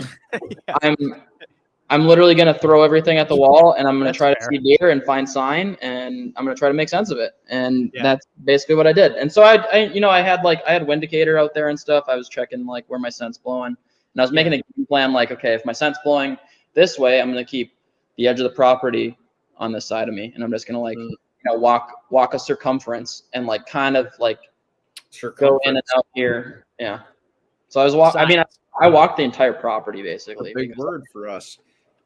Dude, I will say though, that's a good point. Like, I feel like being kind of new to it and everything like that, I think a lot of people overlook the wind, and especially in like more of like an active hunt like that where you're hiking a lot, like you could screw yourself if you're not playing. Well, what's really cool, the day that I killed that deer, what I understood was that the way the wind was blowing for me that day was it was going up the mountain, but my thermals were rising. So like I could be, it was blowing down the mountain, and I could be above these deer, and my thermals were going so high that they weren't, or my scent was going so high that it wasn't going to be a worry at all. Sure. Yeah. That was one. It would just go, just like straight up. And so I like all I did that day was I got to where that bedding area was, and I just held elevation at 8,100. I was 20 yards away from, like, if that buck would have gone 20 yards further, it would have crossed a fence and I wouldn't have been able to shoot. Sure. So I was like, I'm going to stay at this elevation. I'm going to stay inside the stuff that they like to be in bed in, and I'm just going to keep walking. And if I see something cool, because I mean, I can see in these clearings down, I can see somewhat up, but that was the only game plan. Damn, that was more thought out than I was hoping you were gonna be like, yeah, dude, it's just like Fortnite, dude. I just walk out there. No, man, like, I got 21 miles that trip in 3 days. So it was. That's sweet that you really got after it though, and really just put the boots on the ground and freaking. I mean, it's completely different than the way we whitetail hunt in the Midwest. I mean, like conventionally, right? Like, I mean, some people spot and stalk and stuff, but I don't. Yeah. Do you like that better, do you think? Or like, what do you, now that you've done, you've done both now and like whatever. I think it's hard to compare the two. I think one of the fun parts about whitetail hunting is like land maintenance. I think you got to really be into like, the process of the, the cool thing about whitetail hunting is like getting to know your deer, you have a more interpersonal relationship with them. Like, I don't know. It's like, the deer that are on your land, you're trying to attract more. What can you do to your land to like clear it, make it easier to hunt, and also attract deer? And then like, how can you keep them there? Right. So I think that's part of the fun, like with stand hunting, is it's like, it's a very personal ordeal for sure. Yeah. And even if you have like a lease or something, like being like, oh, okay, like I have this deer on here every year. He comes back. Like, I don't know, you build relationships with those deer, and then like figuring out the property that way more too. Like if you have like if you're lucky enough to have like a corn or soybean field near you, that's cool. Right. I think, or just a big old corn pile. Yeah. The land maintenance thing is like, yeah. We don't want to overlook the corn pile aspect. Right. I mean, we need a big giant corn pile out here in Minnesota. Yeah. I mean, I don't know. I mean, it just happened. I don't know. They're effective. Yeah. I mean, hard to say.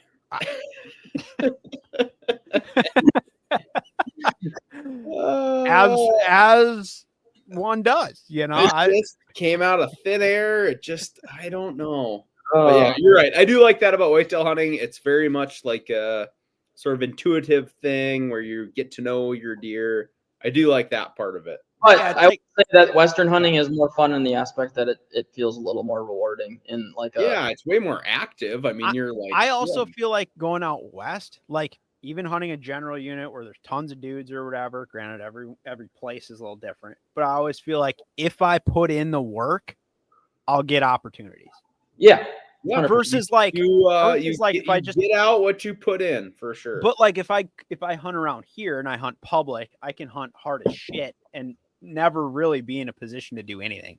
Right. Yeah. You know what I mean? Like there's just you're right. You're right in that, Ryan. Because it's like, I go to this chunk of public that's 100 acres or whatever, and there's 10 other dudes there, it's like, but if I go in the mountains and there's hundreds of thousands of acres, I can hike for fucking days and never leave public. Like, if I bust my ass, like I can find animals, No, you're not wrong there. Yeah. So I don't know. No, I agree. Yeah. But yeah, I've done, and like, dude, I feel like I've hunted less and less around here. Like whitetail hunting, I feel like has dropped way down the list for me just because of all these other opportunities I've had to go for like elk and antelope and mule deer and stuff like that. And it's just been like, I still like whitetail hunting, but I'm like dedicating a few days a year. Like I don't own a bunch of property or anything. Like I'm hunting a lot of public. Right. This was the first year in a long time I actually had a place to hunt that wasn't just public ground somewhere, but it was badass. Like, well, it's the reality for a lot of people. I mean, I don't have much land here. It's like just 20 acres, but I would say that like, the couple times a year that I'm able to like actually do land maintenance out there, and like, I'm talking like clear cutting, like with a drum mulcher and like doing that kind of stuff. We did our first round of that last year, and that was a lot of fun. It's like, it's cool to like be out there and like kind of envision what you want to do and like make a plan to do it. But I realize like not a lot of people are able to, do that sort of thing. Right. Yeah. Like I said, this place that I hunted, so this weekend was opening weekend here. Like I'm sure a ton of people listen to this probably went out hunting. Like I would say every year that I've deer hunted since I was basically been like a kid has been going to some chunk of public somewhere. And like, we've scouted and like, whatever, we've had success. We've shot a lot of nice bucks on public, just putting in work to figure it out. But like this year was, dude, I had like trail cameras out all summer. That's not something I normally do. Like, I know there's a lot of people that's like, that's their game. That totally new to me. Like I've thrown trail cameras up on public or whatever, and like gotten pictures of deer, but never like been able to make plays or anything. This was sick, dude. Like I had cell cams up all summer. I knew like what bucks were there, the whole thing. Dude, like Saturday was nuts. I don't know. I'm sure a lot of people had probably similar experiences that were hunting, but like the deer moved really, really good on Saturday. I would say Saturday was my best day of whitetail hunting of my life. I saw legit every buck that I had trail camera pictures of. I was like, this is ridiculous, dude. Like, there's bucks everywhere. I shot a freaking. That was again. Do you have a pin? Do you have a pin for that spot? Yeah. Do you mind if you get on it? Yeah. Oh, for sure, dude. We'll bring the whole crew. Okay. Well, yeah. Okay. Like I've hunted there before, dude. I'm curious. I was like, I sat like the first hour of the day, and I like no action, and I'm like, man. Like I was really like, I figured they'd be moving pretty good that morning, and then like about the time I was like, oh, whatever. And then, dude, I seen the first buck. It was like some little basket rack, little 8-pointer. I was like, okay, sick, and like I knew what was around. Like there's from freaking big dogs, and I was like, all right, like just let this guy go by, whatever he comes with, dude. And after that moment, it was just like light switch flipped. I'm just like every 5 minutes, I'm like, oh shit, look at this buck, look at this buck, look at this buck, and they're all close by. I'm like, what kind of fucking Narnia did I just land into here? And dude, I have this huge 8-pointer sneak in behind me. I got it at 12 yards. Just fucking huge. And I'm like, and I had no shot. It's sitting there. It's like eating on some brush right behind me. I'm like, fuck. It gets by me. And then this doe comes hauling ass across this little CRP field behind me. Freaking all these bucks take off after that. And I'm like, oh God, that sucks. And then I'm just like 10 minutes later, a different buck comes out, and I'm like, we're back. Like we're, and eventually I have this freaking, I ended up shooting this big ass 8-pointer. He came like almost right under my tree. I shot him at 27 yards and he crashed like really close by, but it was like everything went right. I was like, this is the sickest day. And, yeah, it worked out so cool. And then I end up, that was like Saturday. After I shot that one, I still saw more deer that night. And like Sunday, I think Mav, you called me on Sunday actually when I was still out. Yeah. And I was just sitting there. It poured rain Sunday. I got out in the morning. The wind was bad for the spot I wanted to sit, so I just opted not to go to it. I ended up just hiking up to this spot. Some deer came out the night before and just sat there. And I blew out all the deer out in the CRP field. I hiked in the dark, blew all of them off of it. And like, I was like, great. That was great. That was really good. And so I went and sat on this fence row and just sat in the rain for fucking 4.5 hours till it stopped. And miserable day to hunt. Talked to Mav on the phone for a while because I was like, yeah, he starts off like, hey, what's up? I'm like, oh, you took my call? He's like, he's slowly like getting to his normal voice. I'm like, it's 100% not going down. Like it's fine. Yeah. Hope was leaving as the phone call went on. We talked for like 15 minutes. I was sitting on a spot, like this was a spot that you were coming out to feed.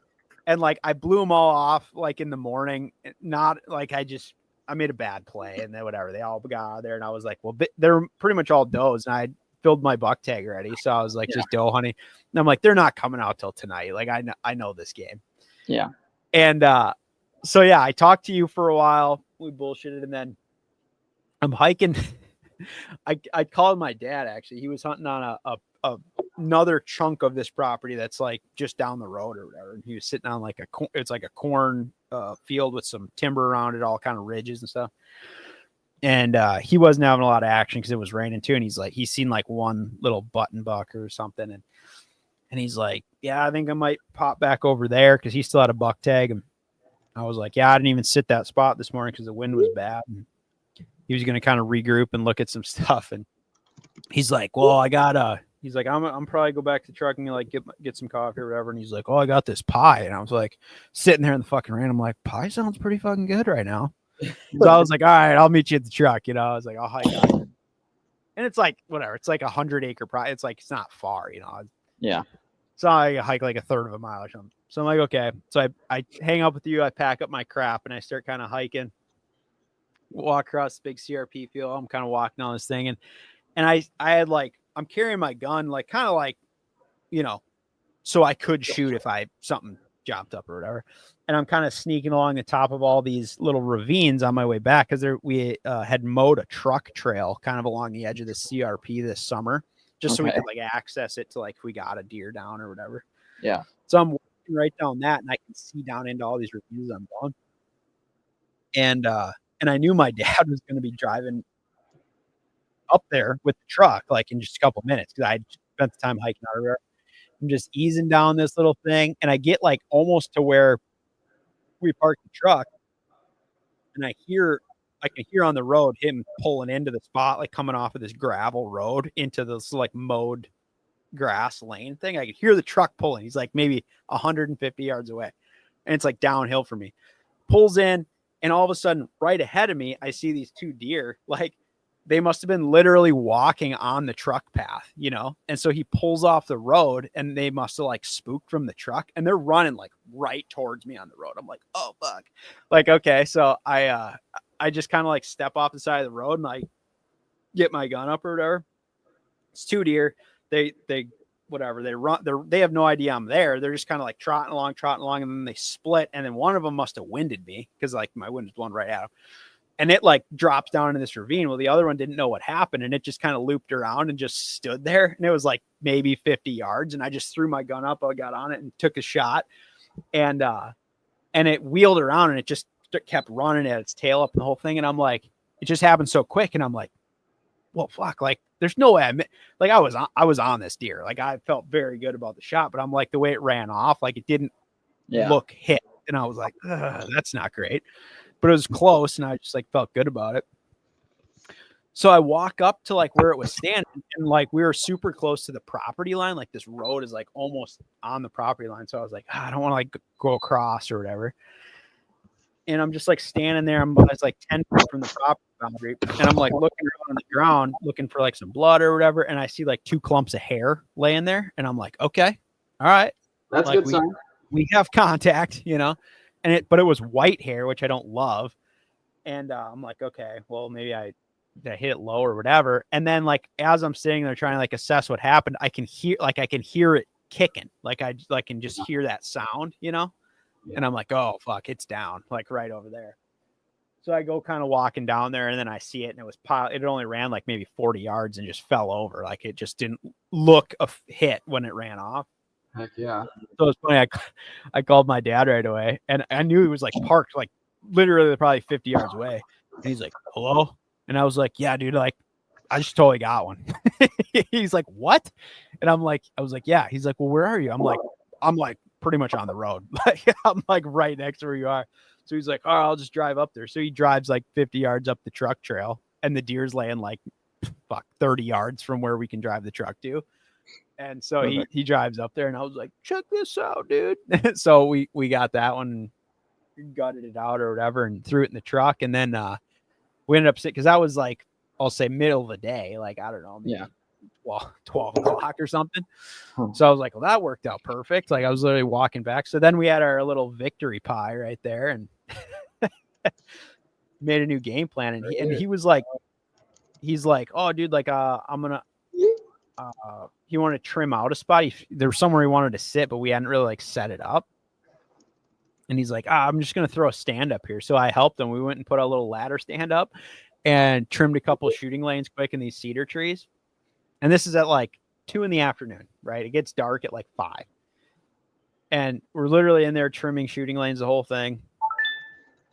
He climbs up there, sits. I go back to that same spot I hunted the day before, sit there. I end up seeing one small buck right before closing, and like 10 minutes of legal shooting light left. I heard him take a shot, and I'm like, no way.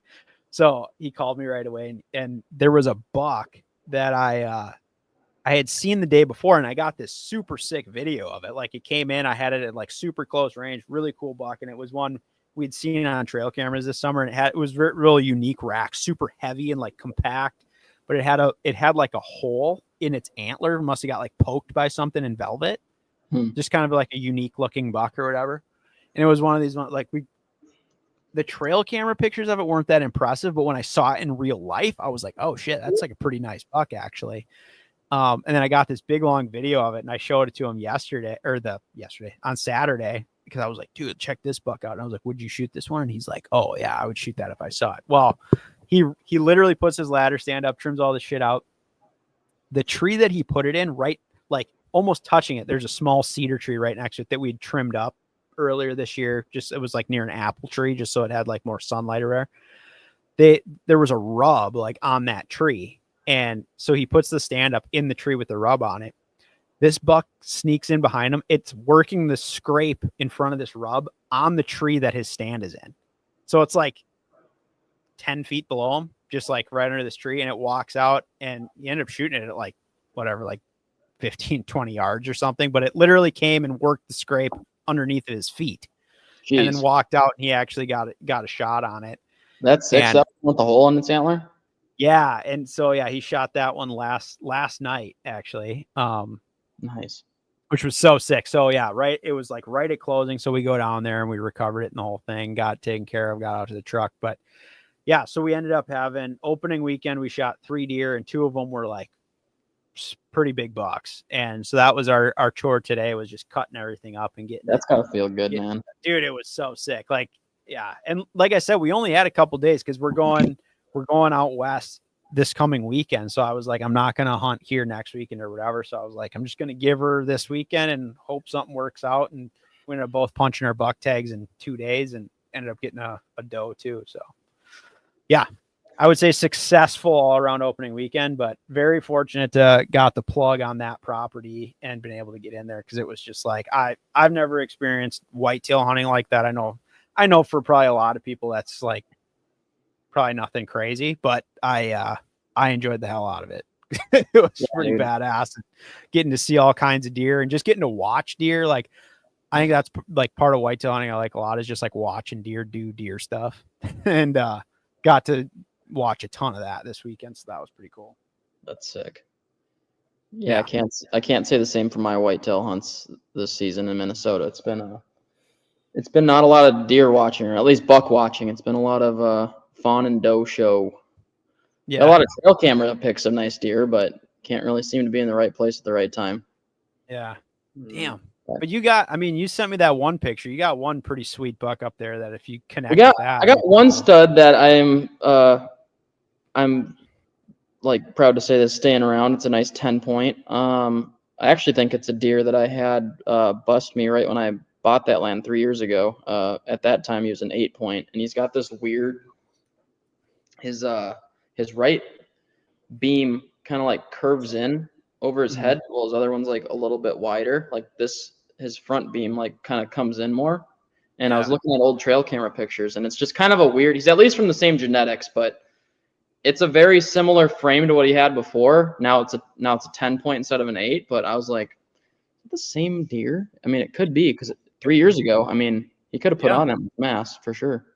But dude, I had him at 6 p.m. on Halloween. I'm out in Oklahoma. I'm starting my drive back, and I'm like, oh, bummer deal. First buck I have a picture of this year, and it's that one. Other than bummer deal for sure. I was like, okay.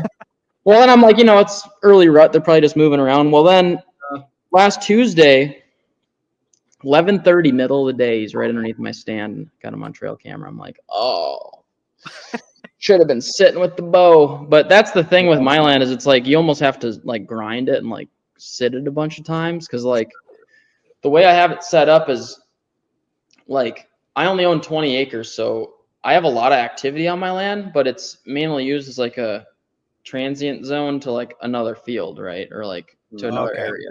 So like I don't have like mine's all hardwoods and like there's some young growth, like half of it's young growth, half of it's hardwoods. But there's a trail that runs through the hardwoods that they, for whatever reason, just are taking that to get from wetlands to higher elevation or food sources. There's a lot of like oak trees around and stuff that not on my property, but other ridges and stuff have oak trees. So I'm sure they're like, feeding and water is probably the move there. But I catch them basically on their whatever. I only have 20-yard lanes cut, so like they're like in my shit box when I finally see them. Like I can hear them, but yeah. So I gotta sit out there a lot, is what I'm trying to say to hopefully have an opportunity. Didn't you shoot one off of there? Was it last year? My buddy did. Yeah, my friend Luke shot a nice 8-point. I don't think I've actually killed a deer out at that land yet. Okay. I've had my fair share of does in. I haven't wanted to take a doe there because of what we're talking about, like, keeping deer around. I'm like, well, my land. I've actually watched this doe raise a fawn. Now the fawn's split off and on its own. I actually just had that fawn underneath my stand today, so it's kind of cool. Like, hopefully, that's the reason that the bucks keep coming around. So I'm not going to harvest a doe out of there, but So is the deer numbers not that high, like in that area, or is it like pretty high? They're pretty good. I'm starting to get more buck pictures now. I think I have like 3 bucks kind of nosing around. I just had like a little 6-point on camera like the last couple days, and then a little bigger 8. But I would take the 8-pointer. Probably at this point, I have enough venison in my fridge where I might let a 6 walk, but if it tickles my fancy when it walks out in front of my lane, that's when it counts, right? You're still playing the game. You're out there, and But it's been a cool place to kind of try to learn. I definitely get into the stand and I learn that I want to do more to the land that makes it better. So I think, that stuff takes time, clearing trees, making food plots, taking out young growth out of old stuff, because it is thick back there, man. Like I'm not kidding. I can't see. I have 2 lanes for 25 yards, and like I can't see a deer if it's in front of me, like past that.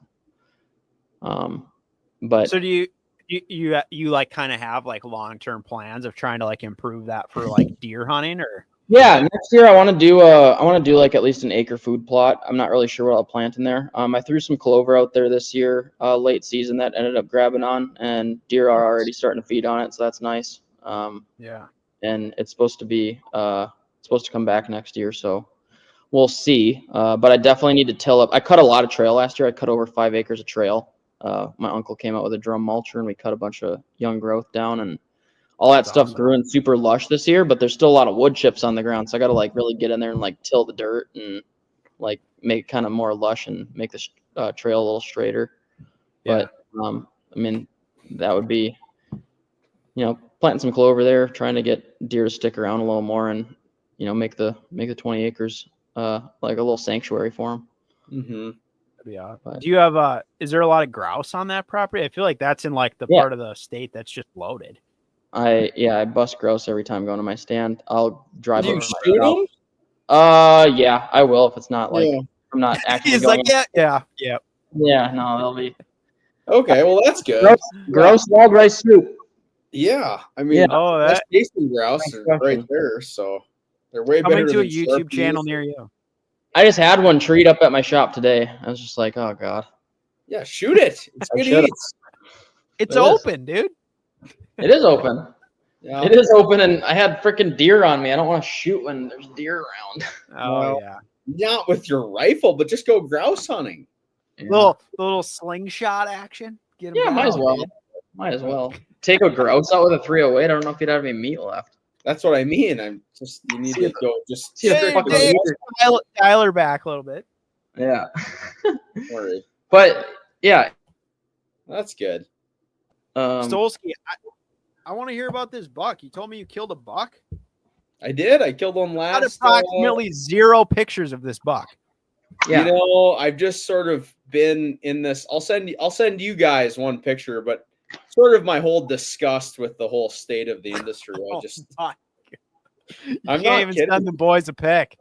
No, Incredible. I'm not kidding. I'll send you guys a pic, but I'm just like so just sickened by what's going on. But I'll send you guys a pic, and I think you guys will really appreciate it because it's the barn and it's my meat pole and it's my buck on my cooler. I'll just send it to you guys. It's not a giant buck by any means, but I was happy with them. Oh, you know? hell yeah, dude. Yeah, like Hell yeah. just You have a picture? He just texted it to us. Okay. Oh, dude, But I love the meat pole, first of all. right, and the barn in the background and I all love that. it, dude. Oh yeah. I love it. No, I've been sort of in a just kind of a reclusive state lately, but Oh, it's a nice deer, dude. What the heck are you talking about? yeah, it's a good buck, and I'm not. Yeah, I wasn't like mad to shoot him, I guess, but you know he's fine. But I had been hunting. I think that was the season opened in Montana on the 28th. I had a wedding in Wisconsin that weekend, so I didn't hunt opening weekend, and then the following week, then I started hunting, and then I had like a couple of my buddies came out, and one of them had a deer tag, so we like stayed where we were hunting. And so my main goal was to get my one buddy Tate, like he's never shot a mule deer, so that was kind of the get him a mule deer. And so we hunted pretty hard and saw a lot of deer, but a lot of small deer, little forky, small stuff. And so then it's like I think day 4 probably, and my brother was with too, and Joe shot a really nice mule deer already opening weekend. He killed a nice buck. Oh, nice. And like a really cool mountain deer. He was elk hunting and then saw this buck and shot it. Oh, so badass. Yeah, it's perfect. It's a really, really cool buck. But anyway, so whatever, we go in day 4. It's like raining sideways. Finally get some weather, and like then my buddy Tate shoots this deer, and like, all right, sweet, So now everybody leaves. It's just me, So like my brother's gone, Tate and my buddy Ted are gone. It's just me. So I go out the next day, and we got a little snow. And so like I hike into the spot where we've been hunting, and when I'm hiking in, I can see like these 2 deer like skylined, and like one's a buck, one's a doe, but it's like still like dark. But I'm like, oh, okay, So I hook up to the top of this ridge, and I'm like looking down into it, and I see them. They'd gone like 700 yards maybe. And I'm looking at them, like I can tell. I'm like, oh, it's like a buck, but I can't tell how big it is. So I get as close as I can, which is like 400 yards. And so I put the spotter on him, and I'm like looking at him forever. And because they've got me kind of pinned, like I can't move from there, And I'm like looking at him, and then he beds down, and then he goes to. I'm watching him; he's sleeping, and they start nodding off. Oh yeah. I'm watching him; he's sleeping. The doe is just like on patrol, like she's standing, So I can't move. Yeah. And like I'm looking at him, and the more I look at him, like fuck, he's not bad, He's like 3x4. He's like decent mass. He's tall. He's not wide at all, but he's like tall, and he's like at least 3.5 years old. And fuck, he's like pretty good, I guess. So like I'm looking at him and looking at him, and I'm by myself too. So I'm like, God, this would be like a good place to kill him because I can get him out like without. It would take some effort, but not like not many drills. Yeah, an easy pack out. Yeah, it won't kill me. I do 2 trips and it'll be fine. So, like, you guys maybe have had this before. You have this inner dilemma. You're watching this deer for like especially like Western hunting, you watch these deer forever, you know, and in your head, you're just like, oh, I don't know. Like, and I had already passed on 8 different bucks like 6 days before this, you know, and he was one of the better ones that I saw. And I'm just like, fuck, I'm like, this is like a good spot. I'm like, I can kill him here. Like, he's not going to go far. And so I'm watching him, and then he stands up. I love you're just trying to justify this. I could just see you sitting there, just like, fuck. Oh yeah, and I'm like getting all set up, you know, like I can't get prone, I can't get on my bipod because of the way the country is, but I can get him on my tripod with the wedge, you know, and I got rear support with my pack, and I'm like, fuck, I'm so steady right here, like this is perfect.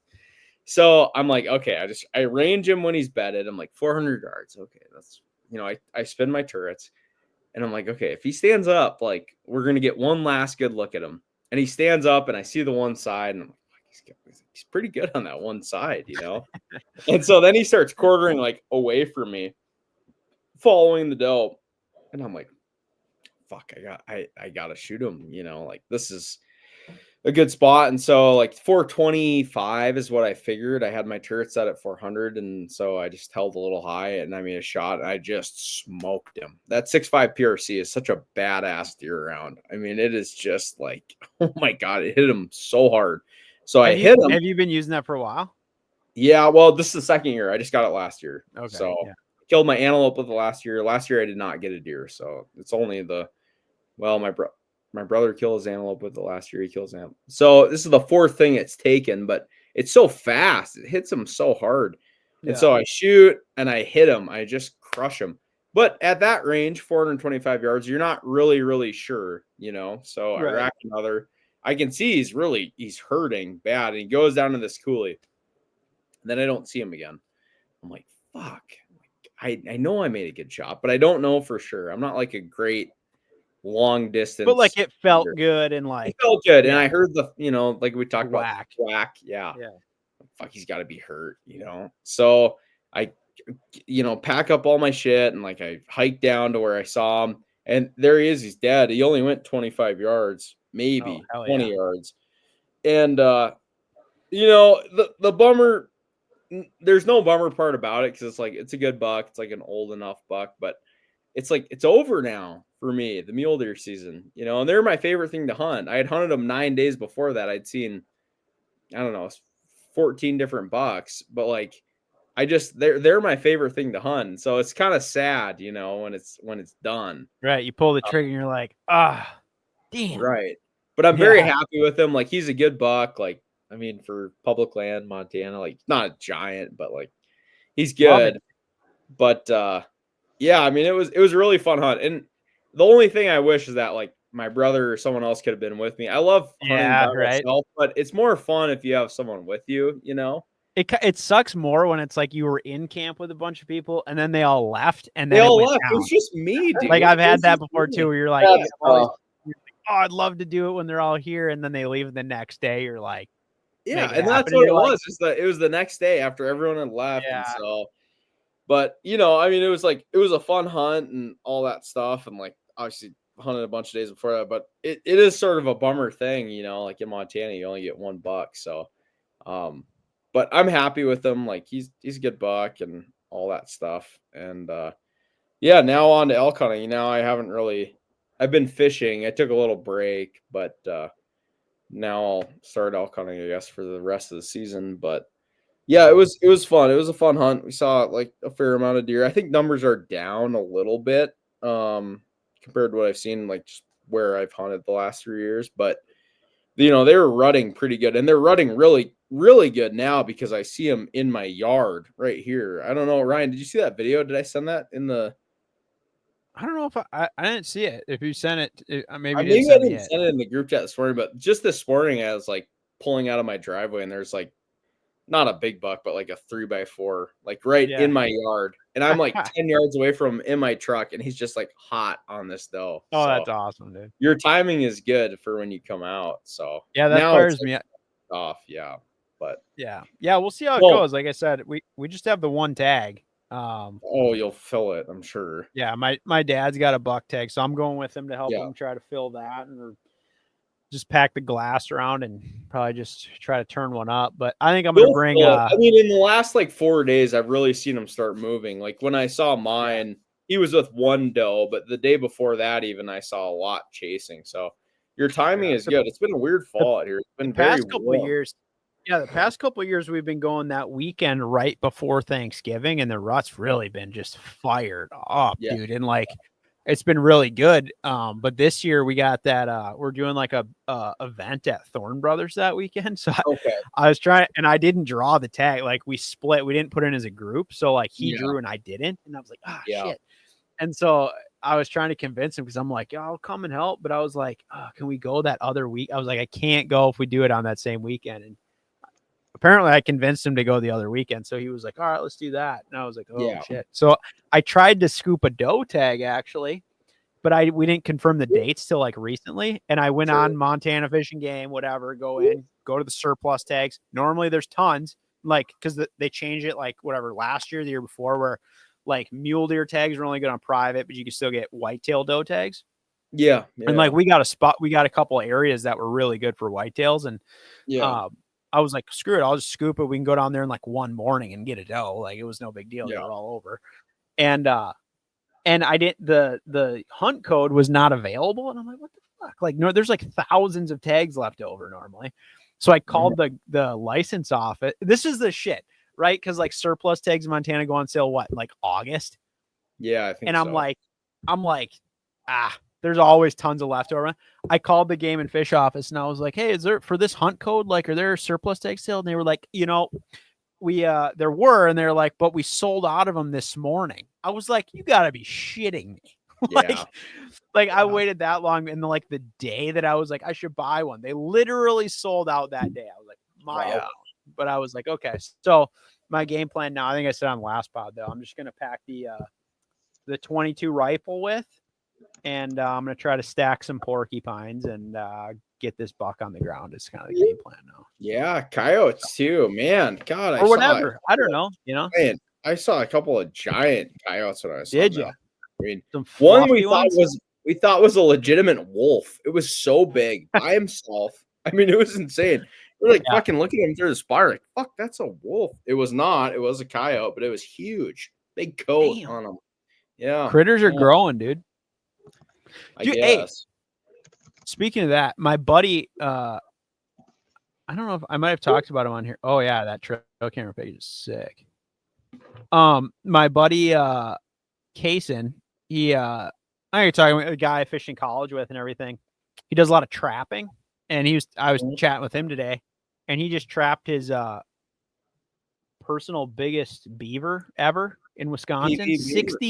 65 pounder. Oh my god. That's a good sized beaver, boys. It's giant. Too much beaver for me. Too much beaver. I was like, some beaver. Yeah, loaded. But I was a lot of beaver there. Too much to handle. Too much beaver for one man. Dude, beaver mitts. I met an Yupik woman in Alaska that had beaver mitts. These things are the real deal. Keep your hands. I ain't got those, dude. They keep your hands warm. Dude, I have a beaver tail that I had in my freezer for a long time, and it got taken out of the freezer and it's sitting in the garage right now, and it's very rotted and it smells really bad. Delicacy. It's better when it's rotten.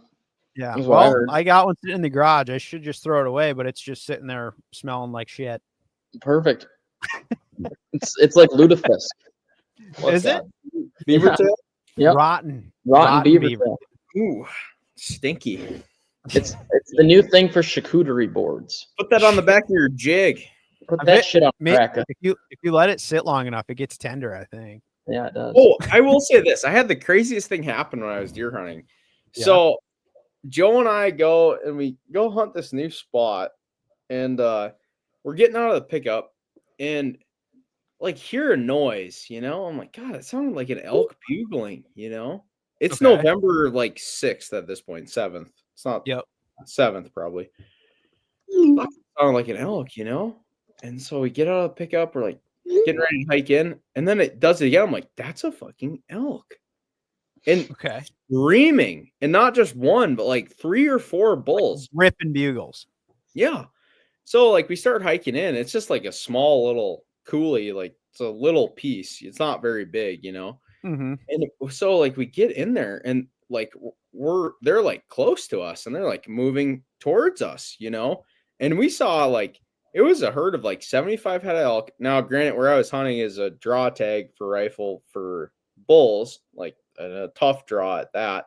You can shoot a cow there, but it was probably 45 bulls and spikes, and then maybe another 10 or 15 cows. But I mean, they came. Holy We shit. were in them. I mean, I had like probably a 360-inch bull like within 70 yards of me at least. Damn. So it was like a wintering herd, but like and screaming, like rutting still, like and pushing his few cows that he had, like 1 or 2. Yeah. It was so crazy. I mean, it was fun to be a part of, but couldn't Wild. shoot them, but I mean, seriously, we're like right in them, and they're screaming. So, dude, I was curious because interesting you say that. So, like when I was out, this was like first week in November too. Yeah. So like not as much on like where like on I'll say on the public side, but like on this ranch where like a lot of the elk just end up because it's like they're safe or whatever. Right. We go down there and watch some of those and just check out some bulls and whatever. And dude, they were fucking bugling their heads off down there. Yeah, I mean, like it's almost like I don't know if it's like a second estrus thing or if they just do it because they're so together. Like I don't know. It was so bizarre because that was the thing is like there were 4 or 5 bulls in that whole pack that were all 300 inches plus. This unit is like it's a big bull unit. So it's like a bonus point draw unit or whatever. Yeah, you need you probably need 12 points to draw the rifle tag there. So I mean, there's a lot of elk there, and I see them occasionally when I'm deer hunting, but not like that. Not all packed up and not bugling like that. Huh. And so I mean, it was really cool to be like in that, because we were like within 200 yards of the whole herd. Yeah, badass to like see it go down. Yeah. Yeah, but I just like fuck. It's November, like 7th, and they're just screaming. I mean, it was very cool. Can't shoot them, but still, I was like, God, this seems odd. So maybe it is that sort of second rut thing. I don't really know, or maybe it's just because they've been left alone long enough that they can do it again. I don't know, but maybe, dude. I don't know what like jams that up or whatever because I've heard of that. Like I know that second estrus is like a thing. Like all any cows that didn't get bred the first time around. But I always thought it was like second week of like October, like a third week of October. Not I've had bugling action in second rifle in Colorado a number of times. Where it's like they're just screaming, and you're like, what the fuck? It was just crazy. I get out of the pickup and like hear something, and Joe's like, God, that sounded like elk. I'm like, I look at him, I go, there's no fucking way. Yeah, it was something else. Yeah. And then we're standing there, I'm like, oh my God. And they're coming towards us, Like, yeah. It was pretty cool. I had a cow like in my scope that I could have shot, but I was like, fuck, that's the only tag I have left, is a elk tag. And if I burned that there, I could have shot a cow, but is your elk tag, is it like an either sex tag? But it all depends. It all depends on the unit. It's a right, but I mean, tag. Okay, yeah. So like if you were in a general unit, there in that unit, only a cow. Yep. Okay. Only a cow, nothing else. You couldn't even shoot a spike there, so just a cow. Yeah. Okay. But you're gonna be elk grinding for the next couple weeks.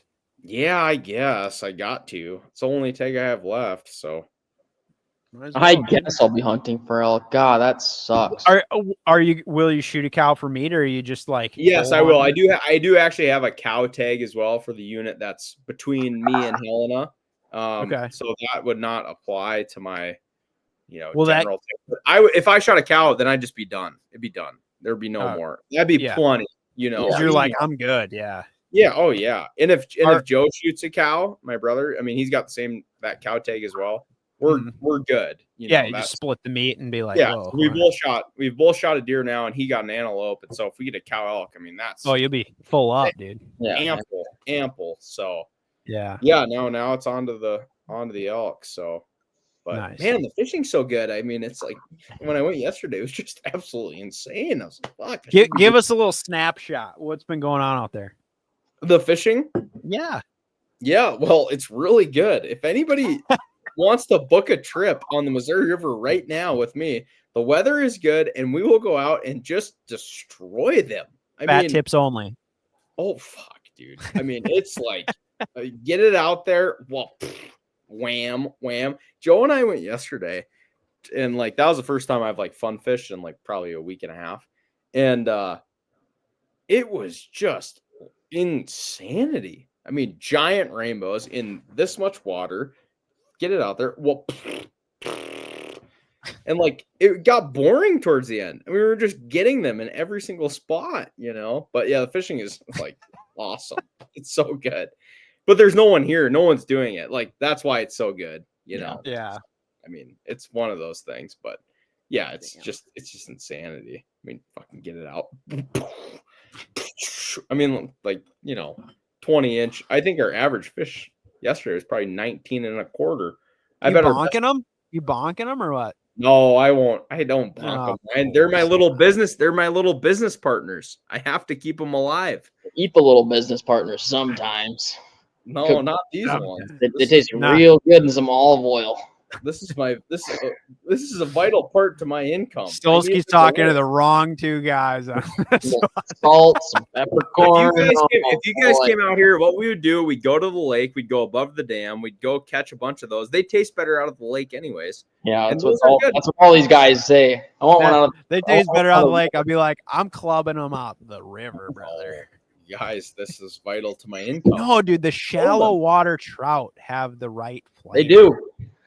Oh, dude. You don't want them deep ass water fish. And then too, mostly so when Joe and I went yesterday, we were doing this, you know, short leash nymphing thing and just boom, boom, boom, whacking. But I've been fishing for myself with the spay rod, you know, my little 3-weight trout spay. And just, man, that's been so fun. I got that really nice reel that I posted on my Instagram story. Spayco reel. Shout out to that guy. He's from Wisconsin, actually. Tim. So it's like a $30,000-$40,000 reel? What is that? No, $400.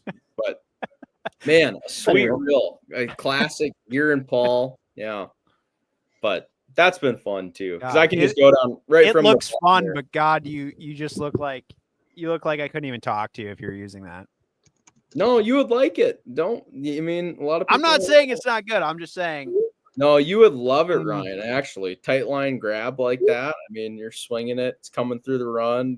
I'll tight line grab with the best of them. But I mean, hey. A lot of people. Joe and I were talking about that yesterday. I mean, we're out there. We're cooning them, right? I mean, we were just destroying them.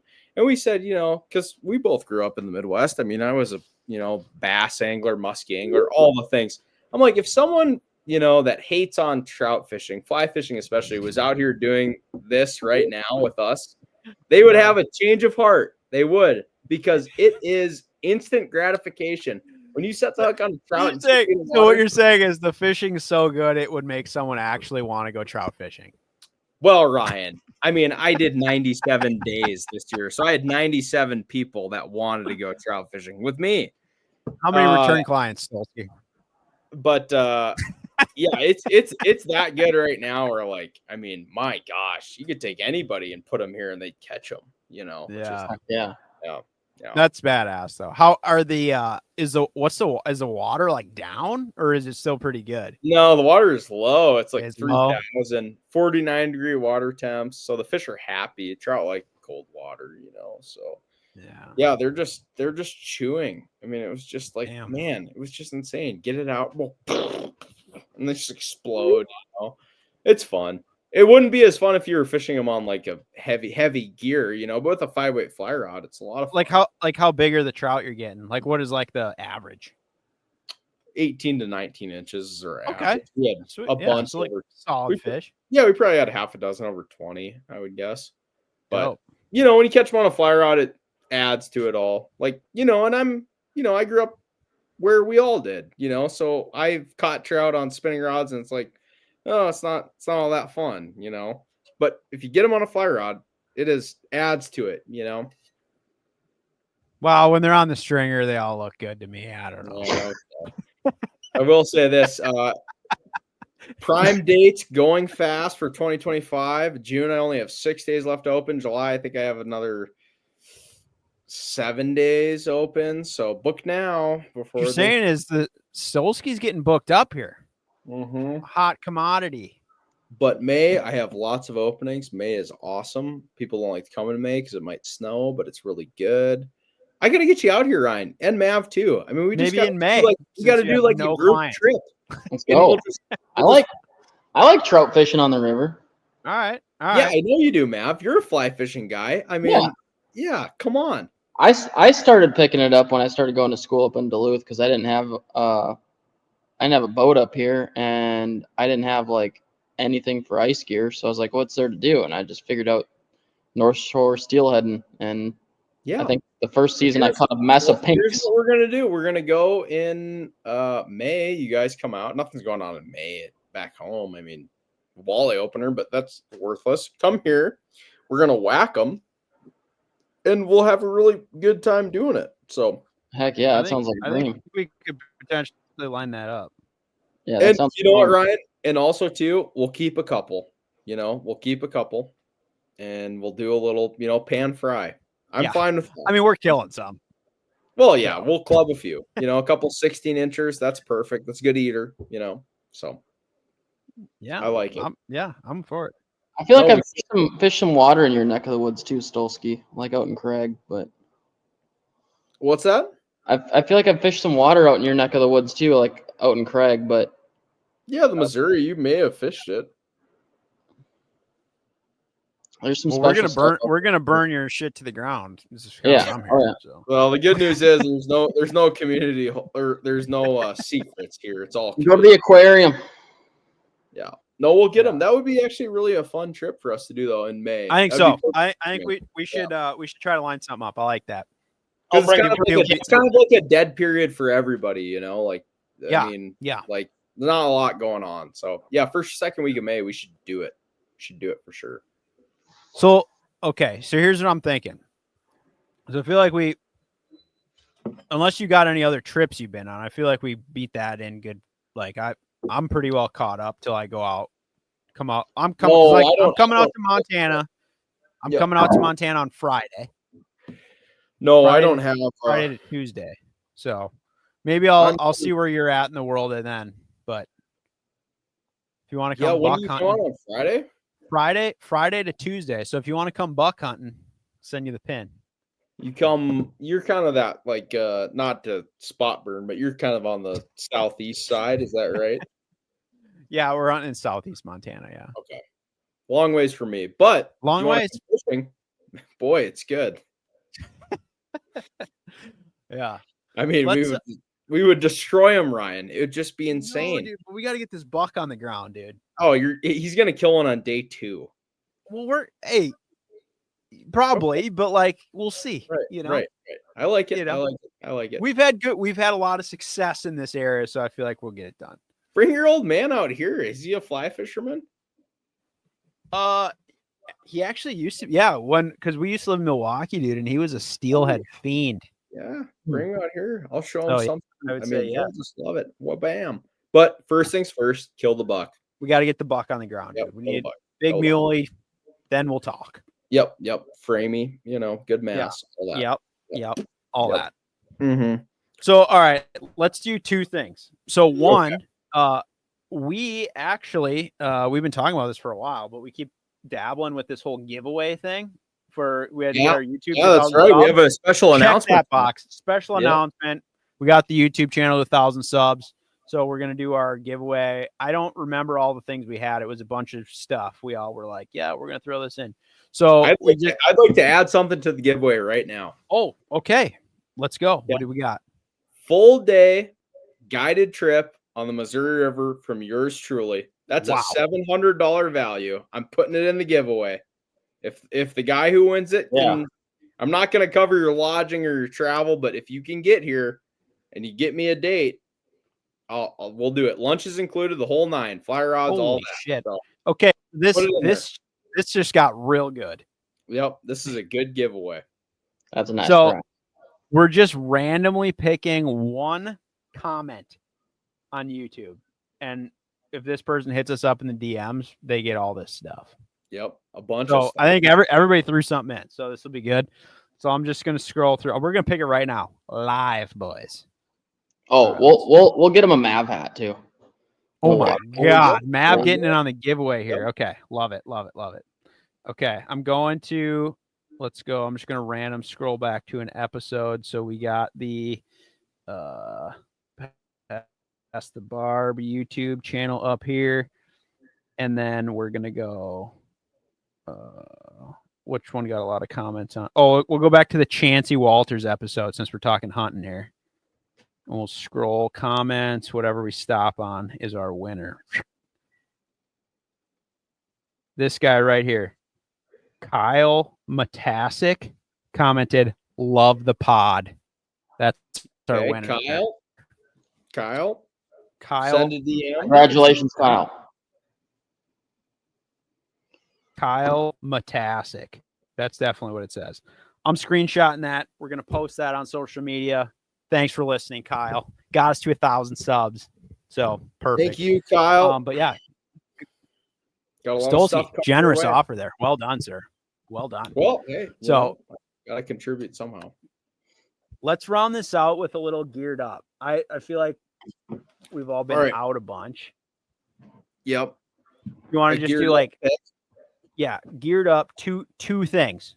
We'll just give two things that you think people either haven't heard about that you've been using or that you're just like, gotta have it. Okay. I'll go first. I have two that are just burning in my mind. So the first is that I actually don't own these, but my brother does, and he let me use them. But they're the I'm sure you've seen them, the puffy mittens. Ooh, okay. Yep. Well, there's a bunch of companies that make them, right? They're like the puffy, down mittens for glassing. He has the outdoor research ones, and they were he borrowed them to me when he left. And man, those are so nice. When you get stationary, and you're glassing, throw those things on. Awesome. Hands are so warm. The mitts, though. The mitts, not something you want to like hike around in or whatever, but like for being stationary, throw those things on. Man, they're so light, and they must weigh, I don't know, 4 ounces total. And then my second one would be, and this one I wasn't so sure about, but have you seen, there's a few companies that make them, but they're the titanium like sporks that are long, like for the eating long your handle. Yes. But they're titanium, so they're super light. Yep. Yes. Do you have one? I have the spoon one, not the spork one, but I have the long handled titanium spoon. Same idea. Yeah. Those. Oh my gosh, I got one of those for Christmas last year. You wouldn't think adding like 3 inches to the handle would make it incredible. Too much. I'm gonna say, but those are just awesome. I mean, it is the deal. Deal for whatever you pay, $20 for that thing or $15. It's worth every penny. The long handle. Oh, you can just spoon it in your mouth. Yeah, it's just tremendous. So those are my two. I'm gonna have to dab on one of those. Dude, get you one. It makes the like eating Mountain House and shit like that just like 10 out of 10. Yes. I've just been making by with those Ucco, like the ones that's a spoon on one side. And no. Oh yeah, of course. And those work. Yes. That beef stroganoff. Once you dabble with the long handle, you'll never go back. No, I mean it's just been an incredible experience for me. It is. I'll go off of one of Will's. Those for a camp shoe. Those puffy boots are really awesome. I own ones that aren't quite as crazy as like the outdoor research ones, but they're a Japanese company called Subu, SUBU. I'd like a pair of those. Those look. They're like a puffy top, but they have like the treaded bottoms. And these ones, they make a campable pair that like pack down really small, that have the little like the back piece that comes up over your heel, so you're not like slipping around in the snow. But those are pretty awesome. They're not super waterproof, but for just hunking down around the campfire.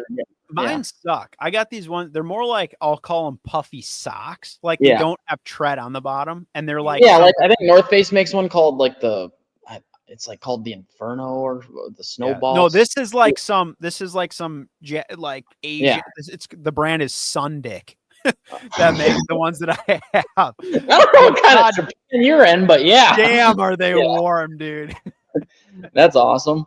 So yeah. I know Outdoor Research makes ones called, I think those ones are called the Inferno, and those ones are better for snow because they're actually a booty that goes over your like over your ankles. So if you're in the snow a lot, like you don't have to deal with it as much. But getting yourself a nice puffy cold weather, piece of footwear is nice. Yeah, I agree. And then my other piece of equipment that I think is important, I don't know, somebody sent me this, but I think having a good flashlight that you can carry on person. I mean, I'm sure a lot of people like every day carry these, but I mean, especially during deer season. I mean, this thing has a lot of lumens. I'm not really sure how many, but the biggest thing is that it has that cone that you can bring in it's and like out. Adjustable. Sure. Yeah. Yeah. So this one's called the Coast HX5, but I don't know. They have ones in different sizes. I just think a small flashlight that you can at least adjust and do stuff with, like that's nice. Do you use that instead of a headlamp or both?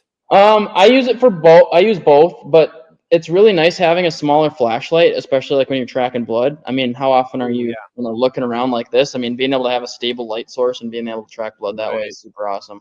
And then I'll add one more, just smaller piece, is just if you don't already have like at least water resistant or waterproof packing cubes, not dry bags, but packing cubes, like the zippered ones that you can organize your clothes in, like your base layer, your socks and underwear and stuff for, going out on camping hikes. Those things are awesome because, you order like a cheap set on Amazon where it's like, you spent $30 and you got 3 of these new cubes. They're pretty sweet for, keeping your stuff dry and, keeping your stuff together too. Cause you know how messy it gets when you're in a hunting pack and having your clothes organized and just the reassurance that they're going to be dry when you get there. Especially when you're like living out of your backpack, like on an actual backpack hunt where you're like, you might be like dumping gear at a spot or doing this or that. I get what you're saying. Yeah. 100%. That's good. I like that. I know there's a lot of different ones out there and there's probably higher end ones than these, but these are like a good, more price point one that I've been using now. And I actually just bought a second pair of them, especially for any kind of like snow hunting, but even like in the summer or I'll say early fall when there's like a lot of grass seeds and stuff. I like to wear gaiters like when I'm hunting like out west and stuff. And like there's some that are like outrageous, like they're so expensive, right? They're great, like the I'll say like Stone Glacier ones, the Peaks ones, they're awesome. They're super well made, but they're like pretty expensive. I've been using these Kenetrek gaiters that I have those. Those are the exact ones that I have. Yeah. A pair of the Kennys. Dude, the Kenetrek gaiters are awesome. And like, because like I think when people are like they first get into them, they want to buy those cheaper ones. Are more of like a nylon material, and the strap that goes underneath your boot is more like a backpack type strap. Yeah. And if you use those in the snow, the problem is it collects ice and it builds like a ball under your boot. And like the higher end ones all have more of like a rubberized or like different, like almost the material like dog collars are made out of that is under your boot. Game changer. Like don't even buy them if they don't have that material as the stirrup strap. But and those Kenetrek ones, they seem a little crazy from somebody that's like maybe just getting into like buying a gator. It's like, oh, they're like $100, but like it's worth the money. Yeah, and I mean I've found them for like I think the last pair I bought about for like $50. Like they're on sale a lot, but those they're an awesome set. And like if you need a pair or you want to try some, I would highly recommend those ones. Yes. Anyway, and then something that I started using recently on some of my cold weather hunts, I've always for water, whatever on like backpack stuff, even like deer hunting or whatever around here. But the more I hunt like cold weather, I have a lot of issues with ice up, like the hose freezing up. You know what I mean? And I started carrying a just like an insulated bottle, just like a steel double wall insulate, like a Yeti type cup thing, like an insulated whatever. Like I think it's a 24, maybe 32 ounce insulated bottle. And I still keep using like the hydration bladder, but it's like I always try like blow the like I'll drink out of it and then I blow the hose clear so there's like air in there. That keeps from icing up most of the time, but like on hunts from camping, a lot of times it doesn't work that way. Work that good, and you wake up in the morning, you have no water. And I've been using that insulated bottle and packing it around, and it's only like maybe 10 ounces. I mean, granted, you fill it up with water, it weighs more, but like the bottle itself doesn't weigh that much. It's a lot. So like, I don't know. If you hunt in the cold, eventually you're going to run into like not having water because something you have is frozen or whatever. And just like some of those insulated bottles are really good. There's a lot of them out there that are good. I don't have a specific one to recommend, but using those are something that I've found super helpful. So go with that. Those are good, useful picks for sure. Yeah. Yeah. I think that's good. But yeah, I think those are good too. I'm going to have to look into some of those things, but I can definitely second the long handled spoon thing. Holy shit. Yeah, oh my gosh. What a game changer that is. Might have sold me. Actually, dude, it was funny. Dude, when I was so I'm in Colorado, we actually one day we took off one day and went into town just like whatever. Yeah. And we went into there's a little sporting goods store in the town there, and we go in there. My buddy was like, and I was using one of those, and he's like, "Yeah, dude, like that spoon looks like it's the deal." And they had him there. He's like, and he's like, "Oh, I forgot my wallet or whatever." He's like, "Can you give me one?" And I was like, "Yeah, I got you." And loaded him up one of those titanium spoons that day, which is so funny that you brought that so legit. They're the deal. But yeah, hell yeah, awesome. Just like the best. It's just the right tool for the job, you know? It is. It's satisfying. Yeah, it is. All right. Mav, you got any other hunting trips or any big stuff coming up that you're looking forward to? Just hunting whitetail around while I'm still home. I just booked a ticket to Nova Scotia. I'm leaving next week to go on a bluefin charter, and hell yeah. It's a commercial fishing charter, so I'm not going to be personally fishing, but they take all the fish hand in line and rod and reel. Jesus. So wow, it's 10:42. I'm kind of deteriorating a little bit, but rod and reel. They take them ethically, and they catch those big sea cows. So like maybe 800 to 1,000 pound bluefins. Wow, that's going to be a hell of an experience, dude. Holy shit. I'm actually trying to follow the fish all the way to Japan if I can to see it go to market or wherever it ends up going. It could go in internal Canada too, but I'm going to try to follow the fish on the cargo plane or whatever method of shipment. And make sure you get some sushi out of this deal. I better get a belly cut. Give me that. Some Toro, dude. Yeah, that Toro, baby. I need that too. God, yeah. But so that's cool. And then I'm just gonna try to make the most of this whitetail season. Wish I would have got my city tag to be able to hunt at my new house here, but life happened and I just didn't apply in time. So there's always next year.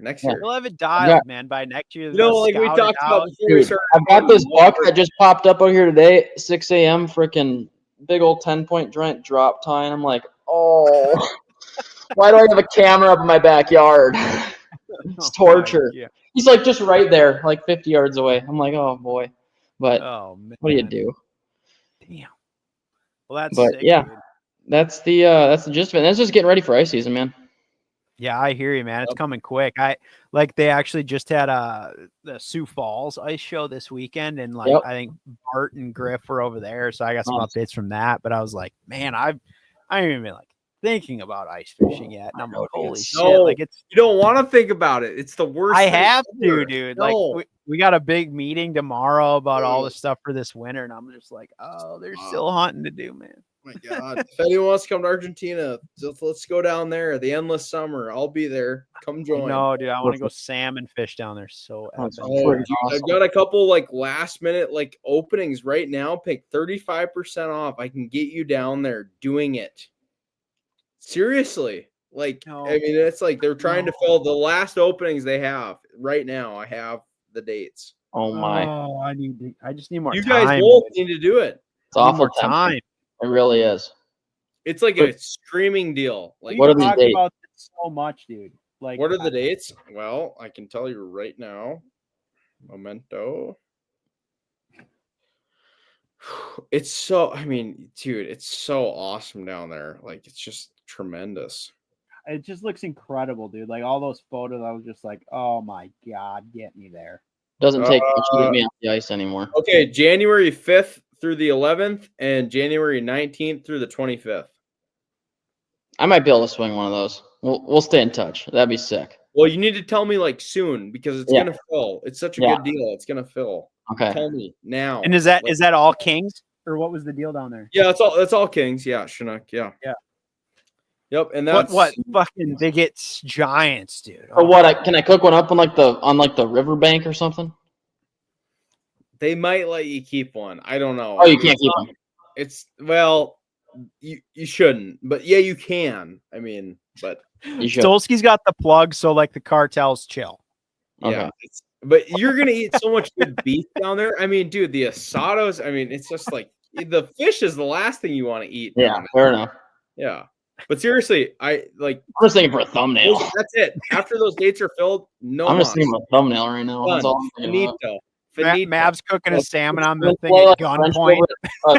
EP on a fire. Oh, Mav, that's I'm telling you, like someone needs to fill these dates because they will be filled. This was as of today. I got the message on WhatsApp from my guy down Mav, there. if you don't use the title, I will. Cooking salmon at gunpoint. I'm telling you, I will name this fucking fair enough. that. Fair enough. Stolski's gonna be the guy with the gun. Oh, claro. Yeah, of course. Por supuesto. If that's all the Spanish you got, we're in trouble, dude. Oh, I'm Don't worry, boys. You're in safe hands with me. Perfect. Todo bien. Todo tranquilo. It's all good. Totally chill. I don't know if I want to hear the word kilo, but Cranky. Unreal. But no, I mean, seriously, come to Argentina, both of you guys. I mean, it's coming soon. Yeah, I know, dude. Wow, things are happening quick, but this has been fun. We got a lot more hunting to do. Mav, I hope you come back on sometime soon, and we'll chat about something else. But I hope you close the deal on that buck, man. I appreciate it, man. I'm gonna need all the good energy I can get for that one. I think. Keep us tuned. Keep us tuned on it. I'll keep you tuned for sure. Thanks for having me on. Yeah, absolutely. You guys got anything else you want to get into here? No, that's it, chicos. We've run her into the ground. All right. Well, like we said, we're pumped that we got to 1,000 subs. If you made it this far in the video, in the comment section down below, let me know if you use dish soap on your cast iron or not. How about that? Good because God. Stop it, Maverick. I'm a dish soap on the cast iron. Don't even say shit like that. I'm a dish soap on the cast iron kind of guy. Just let me know. Let me know in the comments down below. Let them know. All right. Yeah. Jump in those DMs is what you're going to need to do here. All right, folks. Well, this has been another episode of Pass the Barb. We're pumped that you've made it this far, and we'll keep bringing you high quality content just like this. So stick with us, and we'll see you on the next one.